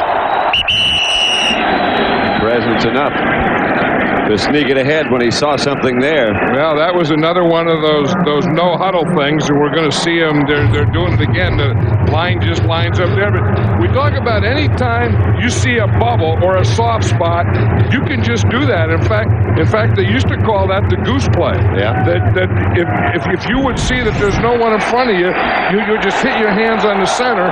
He'd give you the ball, and you just run right up the gut. I think that's probably still what they call it. The old goose play? Goose, yeah. You think they put a hold in front of it? No. Centers never saw the ball coming. He was open. Plummer saw it. Larry Centers never saw it. Jake Plummer is complaining about something there, but you know, they have these things now with these blitzes where if they're going to be a guy free, you have to throw hot, and sometimes they throw hot and they're not ready to. Think about a guy who has a motor that goes all the time, but is going nowhere today is John Randall. And Lomas Brown has done a heck of a job on him out here. Here's Lomas Brown. Here's John Randall. Adrian Morrell had to ask Centers what the play was. Clock is still running. Here comes the Viking blitz. They pick it up pretty well. Hitchcock juggled it, or he had a touch. He was ready to take it to the house. And he knew that, too. We talked about Hitchcock. He had 7 interceptions this year, and they were all the same type, where he plays off, and then he looks and he jumps up. You see, he plays off, and then he jumps it just like that. He's back off where he can see the quarterback and the defender. And if he has enough time, he will jump it, undercut it, and intercept it. And he did that quickly. And all the passes that he's intercepted have all been that type of pass in that same area. Yep. And he almost had another one. Plummer dropped the ball again. There it comes out of the pack. The Vikings, I believe, have it. I think the Vikings recovered it. Yes, they did. Antonio Banks. And there was a frustration flag came out of there, too.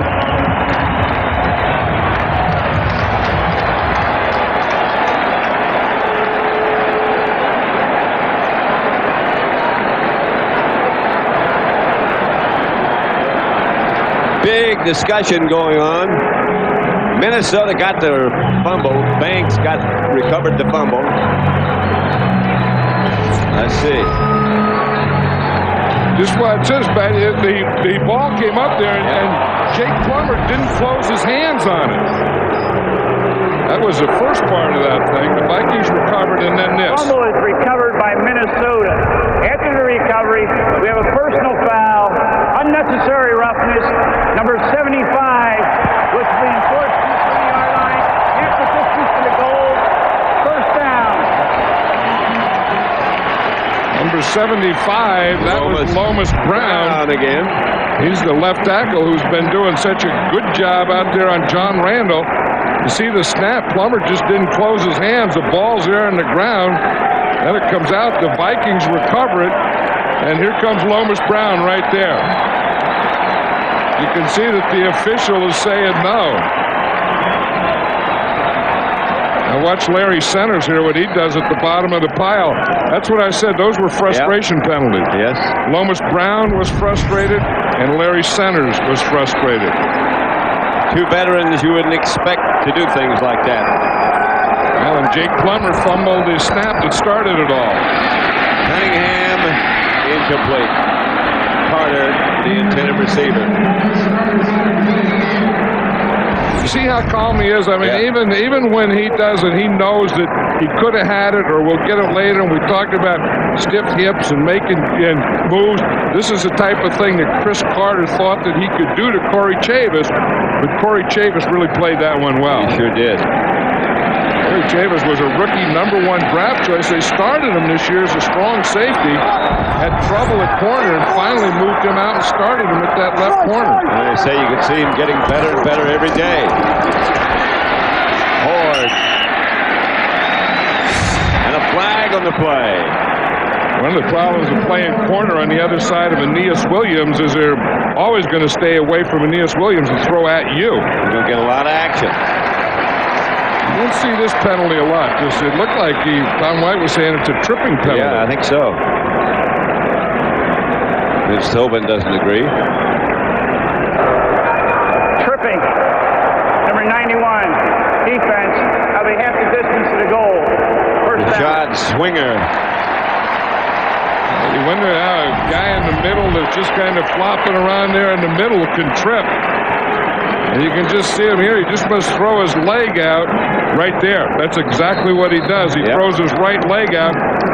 That's what happens when you miss and you're that big. I mean, you can't get back up. And you have all your weight going one way. The only thing you can do is flop a leg out there. That's exactly what he did. First and goal at the 2. Carter in motion.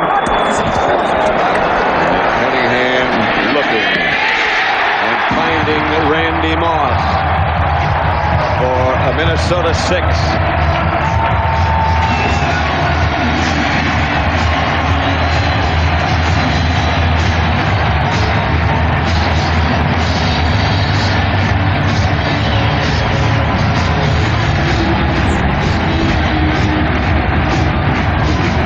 Randy Moss out there. See, because of the motion, Aeneas Williams gets off him. And that's exactly what they wanted. And then the strong safety, Tommy Bennett, has to get on him. So that was a pretty good thing. By putting Chris Carter out there, that took Aeneas Williams off of Randy Moss. And Randy Moss scored the touchdown and then posed for the photographer. Well, Randy Moss is going to do a lot of things that you've never seen before in the NFL. This could be one of them. Yeah. Randall Cunningham, what a year. I mean, who would have thought? Here was a guy that was a couple of years ago, he'd retired. He had a marble business in Las Vegas, and he was working it.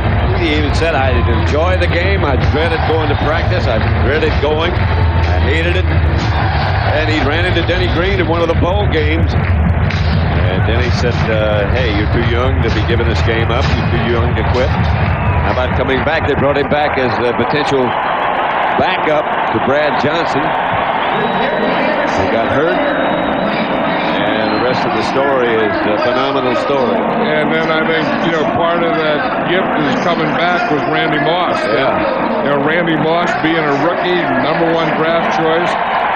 Not drafted until the 21st pick of the first round. A lot of teams passed on him, obviously. And Randall Cunningham said, hey, this is something pretty good here. And he started chucking it deep to him, and the rest of that is history, too. That was Randy Moss's 8th consecutive game with a touchdown reception. Berger drives Metcalf to the back of the end zone, and he stays there. The countdown continues for Super Bowl 33 and the Progressive Auto Insurance Super Bowl 33 halftime show featuring Stevie Wonder, Gloria Estefan, and Big Bad Voodoo Daddy. That's Sunday, January 31st on Fox. I didn't know that there was that many big bad voodoo daddies around because, you know, we have the All Madden team. We got guys out here. We got Jerry Ball playing like that. I mean, we got a lot of big bad voodoo daddies. Not just one, but they're probably all going to be there at the Super Bowl anyway. I would imagine. Led by Stevie Wonder. Here's Plummer. Drops it out to Morrell. Pretty good move. Bad tackling. Couple of pretty good moves. Morrell at the Minnesota 41, stopped finally by Robert Griffith, who's the best tackler back there. I mean, that was a good run by Adrian Morrell, but it was some real poor tackling because the Vikings have him surrounded there. They have all kinds of guys. Watch him converge here. Now the guy that is going to finally get him is Robert Griffith. He's going to come all the way across the field. He was in position to miss him the first time. Morrell again. And then anytime, you know, you see Robert Griffith up there, when a team starts running on you, they use Robert Griffith like another linebacker. Now, because he had to play more pass defense, we talked about this earlier, he lost 8 pounds this week. He'll play a running team at 200. He's playing today's game at 192 pounds. Well, he's got ways of doing it. Jake Plummer under heavy pressure. Couldn't get much on it.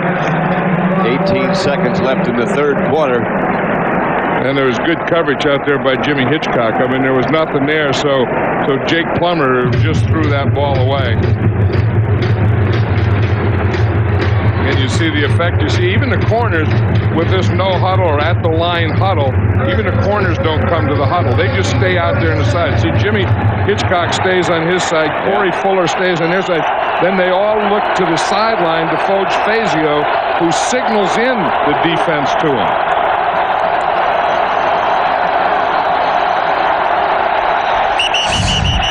Here comes the flag. You saw the play clock. And you give this one to the crowd. Yard penalty, third down. And that's the thing that the Cardinals were talking about before this game is, you know, is the crowd and how you take them out and how you're going to do your snap count, your start count, all those things. And of all those things, the situation that they worried most about was that right there, the third down and specifically this shotgun that they're in right now. Jake. Here comes the blitz. He's going deep. Intended for more, but again, because of the pressure, he couldn't get much on it. And you see the way when you get this crowd, the thing that they decided to do was a silent count. And the silent count is off the center. Now watch, when the center lifts his head, after he lifts his head, they're going to go 1,001. He lifts his head, 1,001, and he snaps the ball. That's their silent count. When his head is down, there's no count. He lifts it, 1,001, ball is snapped.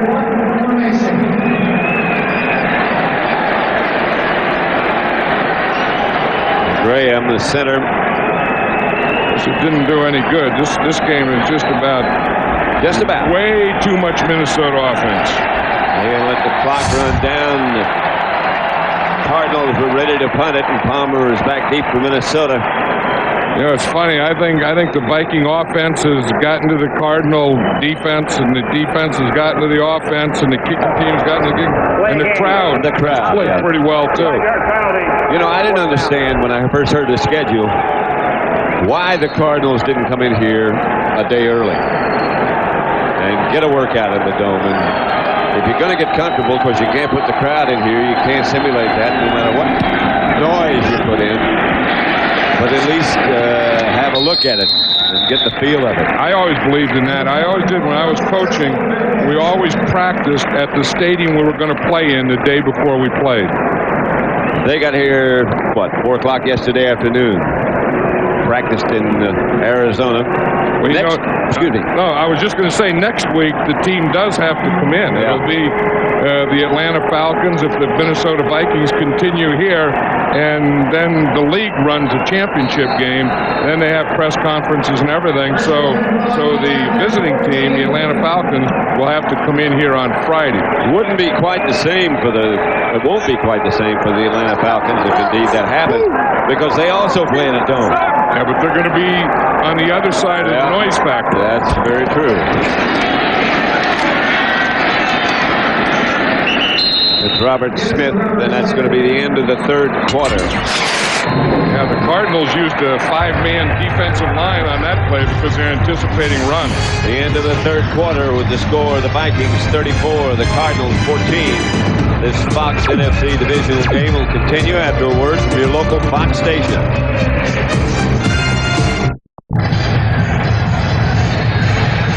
That picture tells the story about as well as the scoreboard does. 34-14, Minnesota. 2nd and 7 for the Vikings. Cunningham under pressure throws for his fullback. Incomplete. You know, it's interesting here. We're in the fourth quarter, but Randall McDaniel's man never gets any penetration. No. You know, we just talk about how strong he is, and he just gets, great position, and he has great leverage, and he's so strong that he just keeps his guy right at or around the line of scrimmage. Well, that stance where he puts his left foot flat on the ground, just never seen anything quite like that. And there's no one else that can do what he does with that stance. That's right. Cunningham going deep, too deep. Jake Reed, the intended target. Jake stopped and looked back, and the ball went sailing over. And for the first time today, Minnesota's going to have to punt. And I think that now Brian Billick and Denny Green want to get Jake Reed a little work because, we talked about his back injury, his back surgery, as a matter of fact, and the thing they were worried about Jake Reed is he'd be a little rusty because it's been so long since he's played. So they wanted to get him into this game, get a little rust off, but not in the most important part of the game. Metcalf. He could put him right back into it. Metcalf pushed out of bounds by Berger at about the 24. Berger just got the shove on Terry Metcalf. Yeah, but if he didn't get the shove, then Berger wouldn't have been talked about as a player. Remember, he said, don't talk about all the candy bars and stuff because I'm a pretty good player, too. And here he gets a chance. There's no one here. He becomes the last guy, number 17 on Metcalf, and he takes an angle because he doesn't have that kind of speed, and that's a heck of a play by a punter. I mean, he's smart here by getting where Metcalf's going to go, not where he's been. I brought Terry Metcalf back into the Eric Metcalf. Well, you had his dad in there. His dad in there. Back the last time they were in a playoff game, his dad was playing. That's true. Adrian Morrell gets about 5. One of the things that Mark Trestman said last night is that most of us have never been where we're about to go. And you kind of feel that was prophetic, that, they're playing that way, too, that they're going into an area in a playoff game, and very few of these Cardinals have ever been in a playoff game. Well, as they said, they were not going to be intimidated, and I think they were a little bit in the beginning. Well, I think they were intimidated by the ease that the Minnesota Viking offense moved the ball and by the crowd. Yeah. But I like this offense. I mean, the Cardinals are, someone asked me if this is just a fluke thing, them being here, if this is just the start of something pretty good. I think for the Cardinals, it's a start of something pretty good because of number 16. And they're young, and they got some speed, too. Morrell tried to cut at about the 8. Robert Griffith made the stop. And you see, there's Foch Fazio now. He's not using the wristband. He's using hand signals. And again, that's because of the no huddle. I mean, they're giving him huddle, they're giving him no huddle, they're giving him quick huddle. And he's just signaling in. And every player, the defense is not getting in the huddle. They're all looking over at Foch. Sanders and Moore both right. Caught by Moore. Well, how he got that ball off, as you said, he threw it to his right, but did he get a big blitz from his left, including Robert Griffin? Flag on the play. It's probably hitting the quarterback, but what, did he get a heavy blitz from his left side, his back side, away from the side he was throwing to? There was a jailbreak over there. Personal foul. Roughing the passer. Yep. Number 24 defense. With a forearm to the back of the head. It'll be forced in the end of Number the play. 24 is Griffith there, and that's what they called. You see that forearm to the back of the head? Sure did. And it was there. Tom White saw that the whole way. And now, while that was happening to Jake Plummer, where he's getting forearms to the back of the head, he still made that throw to the side away from the forearm to the back of the head. First and goal at the 1. Flag on the play. When we talk about the playoff games, 12 teams get into the playoffs. Snap. Ball start. Right guard on the offense. 5 yards. Still first down. Still a first down, but they'll move it back 5 yards. I'm just saying 12 teams get into playoffs, and 11 of those teams are going to lose their last game. And that's what brings the intensity of these games up, is the finality of it. You know, you get to a point where time runs out on you, and then frustration sets in because you know the finality. First and goal at the 6. Jake under pressure again. Intended for Gedney. Dixon Edwards on the blitz. You know, one of the things that, you know, was so big for the Cardinals and Jake Plummer was his moving to the right or to the left in the bootlegs, and he said they really started taking that away from him by coming hard up the field like Dixon Edwards just did there, and makes him stay in the pocket. You see, you're going to see as he starts to come out here to his right, you see the minute he fakes and turns, there's Dixon Edwards. Yep. And he said before earlier, they wouldn't bring that guy hard away from play action where he could bootleg. Now they're bringing that guy hard. You could tell that he couldn't hear what was coming from the sideline. So this is a Cardinal timeout. They only have one left. Minnesota leads 34-14. 34-14, the Vikings. Plummer on a quick count. Looks end zone, incomplete. Intended for Moore. You know, the Cardinals have what they call a movement package, and that's exactly what that was. And Jake Plummer was saying in the movement package, they have about 10 plays, and there's different kind of movements. You have the bootleg where the back goes one way and you fake the other way, and you have the rollout like that was where the back leads and goes the same way that you're going. But they have 10 plays in a movement package, which will always be good for Jake Plummer. Third and goal at the 6. Jake gets his pass just at the left to Frank Sanders' fumble. The Vikings throw it back there. Sanders was down. What a throw by Jake Plummer. Yeah. Again, that's why they're calling the mistake. I don't know how many guys can make that play. Brett Favre, maybe. I don't know who else. I mean, he is there, and watch this. They have him, and he's just going to flip that ball. I mean, watch him. He starts back. He almost falls down. He comes up. He throws a jump pass. As the guy's around his knees, and completes it to Frank Sanders. The ball hit the ground. Sanders didn't get in. It's 4th and goal at the 1.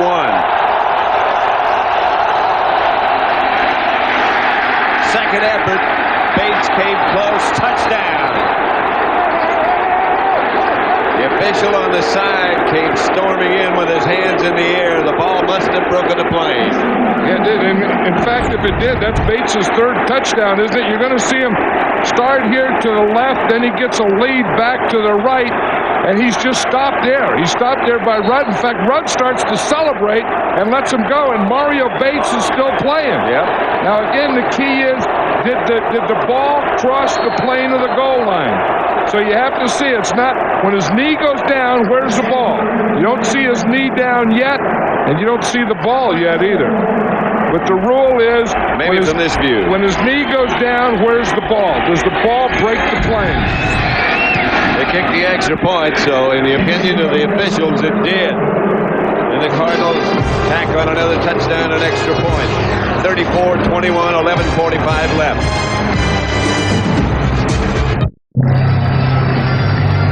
Back at the Metrodome, Minnesota 34, Arizona 21, 11:45 left. Certainly enough time left for Jake the Snake to work some magic. Well, you know, and we saw him work that magic. Remember down in Arizona in that second half of the Dallas Cowboy game?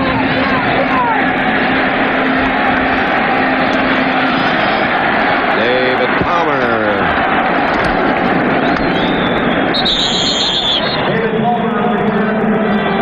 Championship game next week, either here or in Atlanta.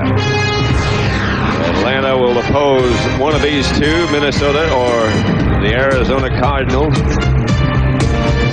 John, if it's here, you're going to stay all week. Yeah, I'm going to stay all week, and I'm going to do some of those things. You know, some of those pictures we had of people doing stuff in the snow and fishing and going down to Austin and all that stuff. I'm going to do all that stuff this week. So, which one of those things are you going to do? Well, I'm going to do all of it. So if you're looking for me and you can't find me, that's where I am. Pass from Cunningham to Andrew Glover is complete out to about the 30. That's right. You were, I guess this is pretty well known. You were born up here. Yeah, I was born in Austin, Minnesota. I guess that's why you're going there. Yeah, and you know, Minnesota plays a big part in my life. I was from my mother, my father, born here. You know, my family, my mother's family, the whole group. So it's Madden country. Oh boy, did Jeff Christie make a block? We got to look at that one again. Jeff Christie is one of the centers who can pull. You don't see centers pulling a lot, but when you do see a center pull, then you have to watch it.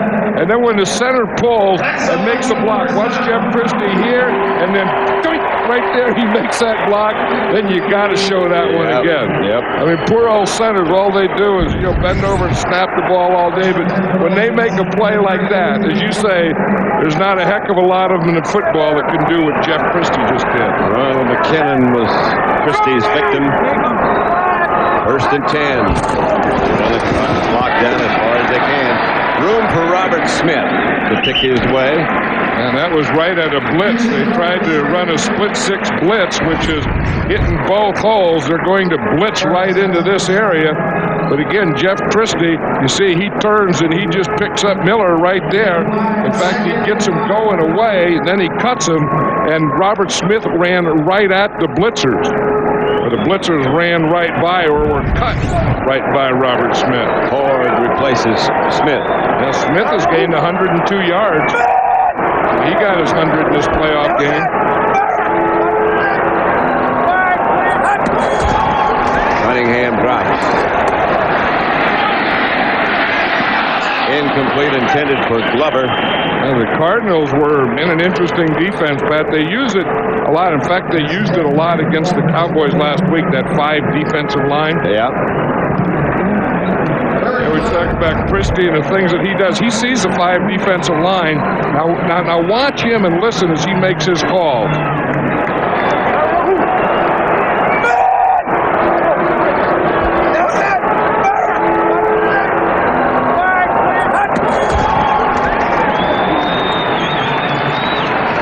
The center does a lot of things. Yeah, well, he saw that 5-man line, so they had to man pass protect, so he was yelling out, man. Randy Moss makes the catch from Cunningham and gets the Vikings a first down across the 50. Excuse me, go ahead. No, I was just saying, those are the types of things I think they have to do to Randy Moss. I think that you'll get him on intermediate passes, get him on some inside routes, and then get him even on some crossing routes, and then he will be lethal in this league. Moss and Carter are split left. 5-man line again. You got the bear looking in the middle. Here's Smith. Simeon Rice tripped him up. Today's game is being produced by Bob Stinner, directed by Sandy Grossman. Associate Director is Mike Roig. The broadcast associates are Fran Morrison and Charles McDonald. Rich Nelson's our stage manager. Technical producer is Bob Muller. Technical Director Joe Abenda. And we'll get to the rest in just a moment. 2nd and 7.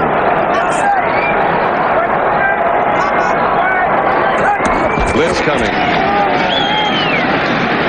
Ooh, and that was a perfect call because they ran Leroy Horde right into the blitz. It was either a bad offensive call by the Vikings or a great defensive call by the Cardinals because they blitzed right into the hole where the Vikings were running.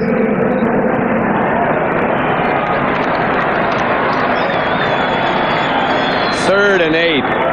Big down for the Cardinals right here. That was Dave McGinnis, who's the defensive coordinator of this Cardinal team, who a lot of people are talking about as maybe someday being a head coach. Yes. One of many assistants being mentioned. They leaned. I don't know if they went off sides or not. Yes, they did. Cunningham keeps the ball, and he's going to run it. He's a little short of the first down. Andre Wadsworth made the tackle, but the flag as the Cardinals jump. Randall Cunningham was saying the other day that if they use a lot of man coverage or blitz, he says, I'm going to have to run. Because zone, you're watching the quarterback, so it's not a good time for the quarterback to run. Man to man, because you're covering a man, most of the time you will turn your back to the quarterback, so that's the best time for him to run. Randall was saying, it looks like these guys are going to play us in a lot of man, so I'm going to be ready to do a lot of running, and he's just done just enough today to keep them effective. Offsides. Defense. Number 97. It's a 5-yard penalty. We'll replay third down. Just continuing with those who are responsible for what you see and what you hear. Technical producer is Bob Muller. Technical director Joe Abenda. The audio supervisor is Fred Aldis. Studio is produced by Scott Ackerson. Directed by Bob Levy. Cardinals again showing a blitz. Cunningham retreats, gets the ball to Moss. What a play. Yeah. I mean, that's fun. That's like you do it in the playground. I mean, Randall Cunningham is sprinting out. He's scrambling, and he just throws the ball. Randy Moss just grabs it out of the air. And grab is a perfect term to describe it. Snatch it out of the air. Watch, it just starts out here, and that's a sprint out. Randall Cunningham throws the ball on the run. Now watch on this end. Watch what Randy Moss does. And he just reaches out both hands and grabs that ball out of there because, you know, this guy, I mean, he is so big and he's so fast. He runs a 40 in 4.2, and he's also a lot stronger than you think he is. And he's taller than you think he is. And I think he's tall to begin with. Yeah, he's like 6'5". Yeah. When he gets up, you have to look up to him and say, hello, Mr. Moss. I didn't hear you say that. No, I didn't. 34-21 Minnesota.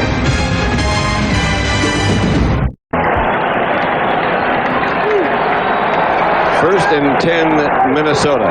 With a clock about to be starting again. The handoff is to Robert Smith.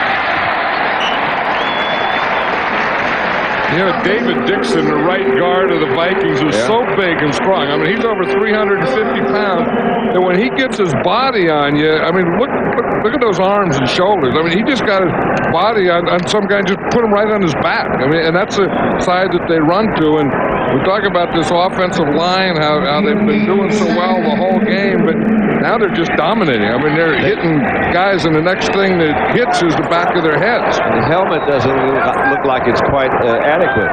Either has too much head or not enough helmet. There's Smith again. cut down by Carl Simpson. And again, that was Randall McDaniel making that hole. You know, when Randall McDaniel was a senior at Arizona State, and they won the Rose Bowl, and he was the MVP, and he was All-American, he was all this, and they had a rally after, and they got him up there to give a speech. You know, and they thought that he was going to say, what was your proudest accomplishment? And he said, that ought to be about football or blocking or something. He said, the proudest accomplishment that I've had in my life is from kindergarten through high school. I never missed a day of school. That's something to be proud of. Here's Horde, making yardage out of what looked to be a loss and keeping the clock running. They got a rumble going on down there. As if there might have been a fumble. Remember there was a rumble with an umpire and a player? This is the same umpire. Remember that where he just grabbed the guy and just bulldogged him to the ground? Old number 5 Sky. I remember seeing that at a highlight film. Dave McGinnis is saying, what in the heck can we do to stop this offensive machine of these Vikings? They have tried everything, and so have a lot of people. And nobody has, except Tampa Bay, and they kept the ball all the time. That's hard. And you wonder what the Atlanta Falcons are thinking.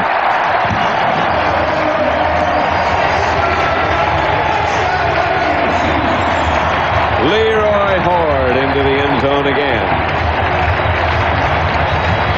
If you need one, I'll get you 3. Leroy Horde did. 9-year veteran from Michigan. What a combination of Robert Smith, the speed and the slasher, and the power of Leroy Horde. When we talk about guys that have had big games every time we've seen them, Leroy Horde is one of those guys. He certainly is, isn't he? I like him. Anderson has another extra point that's perfect. And the Vikings tack on to their lead 41-21. Minnesota 41, Arizona 21. Just over 4.5 minutes left for the Vikings to host the championship game against Atlanta. Next Sunday early, and we'll be here. Berger. Metcalf can't get the bounce and downs it in the end zone.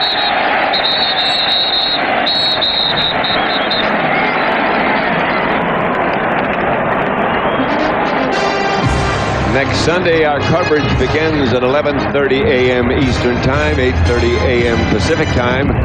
Atlanta against these Vikings. All the home teams won this weekend. And, well, this one's not over yet. But it certainly looks as if those people will capture this title, or the right to try to capture the title in the NFC.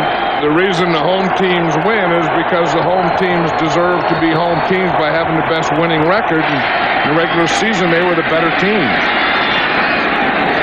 And they've got the crowd on their side, and that has become, it seems to me, over the years, a bigger and bigger factor as the fans have become more educated.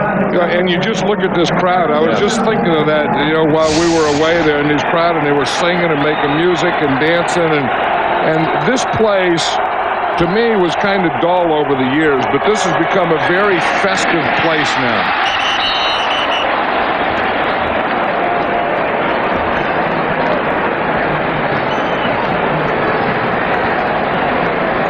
Next weekend, the 1998 postseason fact, the 4 teams in the next week's conference championship have a combined 59-9 record. Minnesota with the best, Atlanta with the second best. They'll be here. Denver tied with Atlanta with a 15-2 record, and the Jets 13-4. And that's the way it should be. Oh, good hit. Larry Centers. And this is good hitting weather. You can hear it. You can hear it from up here. Antonio Banks. But you know, Pat, you were looking at those records and talking about those teams, and there's a certain purity about that, and that's what makes regular season games so big and so important. That if you win your regular season games, then you're going to be more successful in the playoffs, and you hate to see teams that would get in and and win things. Plummer gets it outside the Centers again, who gets first down. You wonder how Larry Centers, who's been such a good player, solid player for so many years for the Cardinals, finally they get to the playoffs. They beat Dallas last week, the first time they're in the playoffs. And now they're going to be eliminated. And it's got to be just heartbreaking. But as you said, the Cardinals look like a team that are just coming on. Yeah, they're a team on the rise, and the reason is, to me, is, as you said, they have some speed, they have some young players, they have a good coach and a good staff with Vince Tobin. But to me, the guy is Jake Plummer. I mean, he's the real deal, and Jake Plummer is going to be a superstar in this league. And you talk about the great quarterbacks and so on.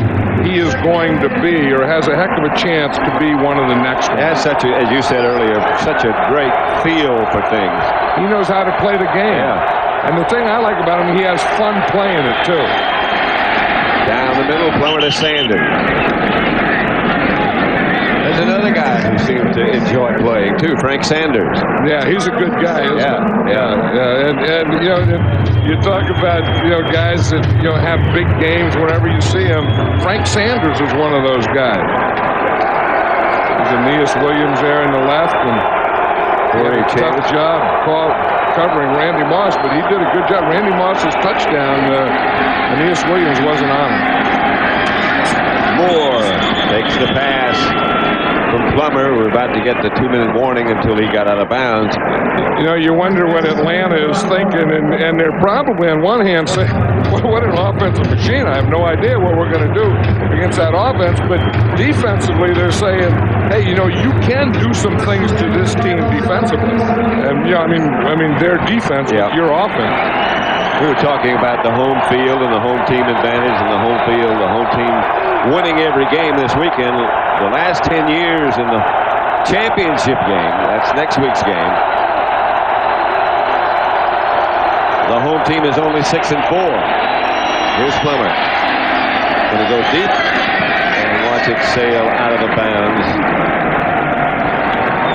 The guy that the Vikings, you'd wonder how, as well as Randall Cunningham has played, they'd feel the need to sign another quarterback, Brad Johnson, who was the starter when they signed. And they already have him signed. I mean, they're going to keep Brad Johnson. People say that, Randall Cunningham had such a great year, but that doesn't mean you get rid of Brad Johnson. Right. As Denny Green said, that's a luxury. And when you get a guy like Randall Cunningham and you have a guy like Brad Johnson, you do everything in your power to keep both of them, and there's no need to get rid of one of them, and I don't think there's any way the Vikings will.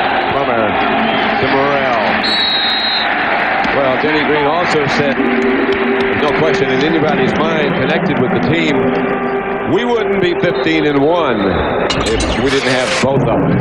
2 minutes left at the Metrodome in Minneapolis. The Vikings up by 20 points. 2 minutes left at the Metrodome in Minnesota, 41-21. Methodical performance by the Vikings, who... You know what that drawing was, Pat, that we just saw there? That was an onside kick prevent.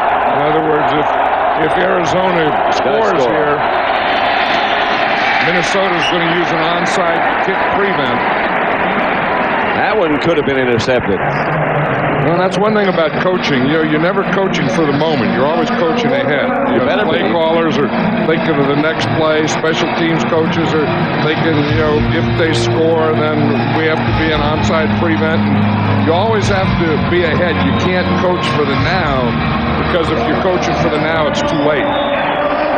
If you're coaching for the now, you're going to lose a lot. Plummer out of the shotgun. 4th down. Rushes on. He gets away for 2. Finally throws it out to the side, incomplete. And the Vikings will take over. The Cardinals can only stop the clock once. And one timeout remaining. And the happiest guy down there in the side, well, there's a lot of happy guys down in that Viking sideline, but the guy that was out in the field was the defensive line coach, Andre Patterson. He was out there saying, we got him. You know, 4th down. He wanted the big pass rush. He went out and got it.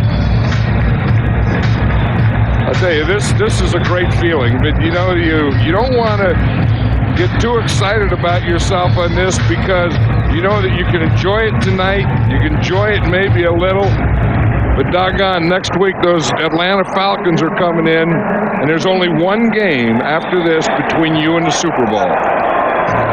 1st and 10, Minnesota.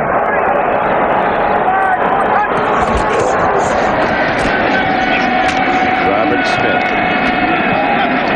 adds to his total.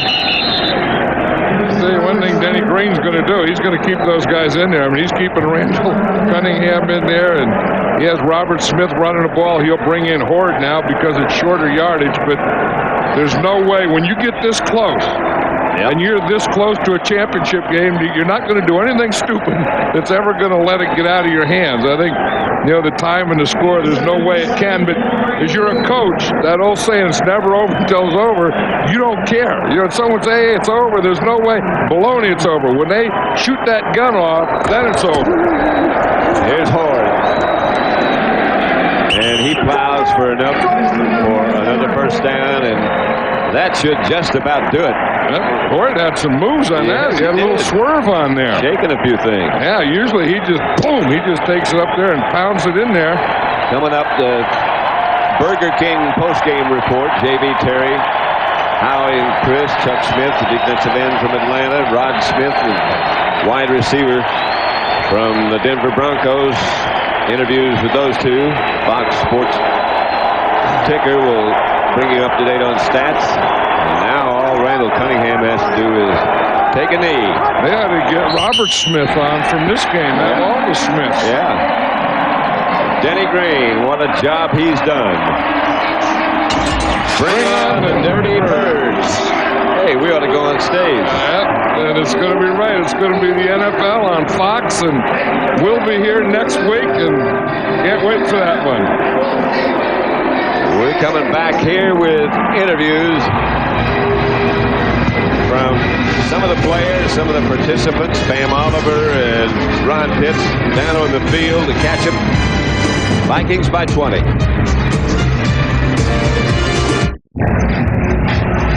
Final score at the Metrodome, Minnesota 41, Arizona 21. Pam Oliver visited with head coach Denny Green. Let's go down now. All right, thanks a lot. The Vikings said it's always very businesslike, and I'm sure you just see this as another step in the progression. Tell me, though, it's got to mean something. It's got to be pretty exciting. Well, it is. I mean, our guys are real sharp. I mean, that's really the key thing. We said that all along. We took good advantage of the time off. We came back. We played very well on this surface, and I think the challenge next week will to continue what we've been doing, but the guys played hard all out. You look at the scoreboard, a bit of a lopsided victory for you. Are you satisfied, though, with the team's play overall? Oh, I thought we played. Yeah, we're always satisfied when we win. We really are. We know this. I mean, the game is not a perfect game, but anytime we win, we're satisfied. But we know that we have a lot more to do, and so that's really what it's all about. We'll go back and we'll have a regular week next week. We know how to have a countdown, and we'll try to finish it right here. Let's look ahead to next week, the Atlanta Falcons. What kind of challenges do they present? Well, great running game. I think anytime you can run in the National Football League, you probably win. We ran the day we won, so I think that's going to be the challenge for us. Keeping everybody on their feet, trying to shut it down, getting everybody into it, just playing another great game. And we have not played our best game yet. We have to play better next week. This will probably be the best team we've played all year. All right, thanks a lot, Dennis. Appreciate it. This play of the game brought to you by Burger King. And Leroy Horde, who scored 3. This is his second coming up from Randall Cunningham.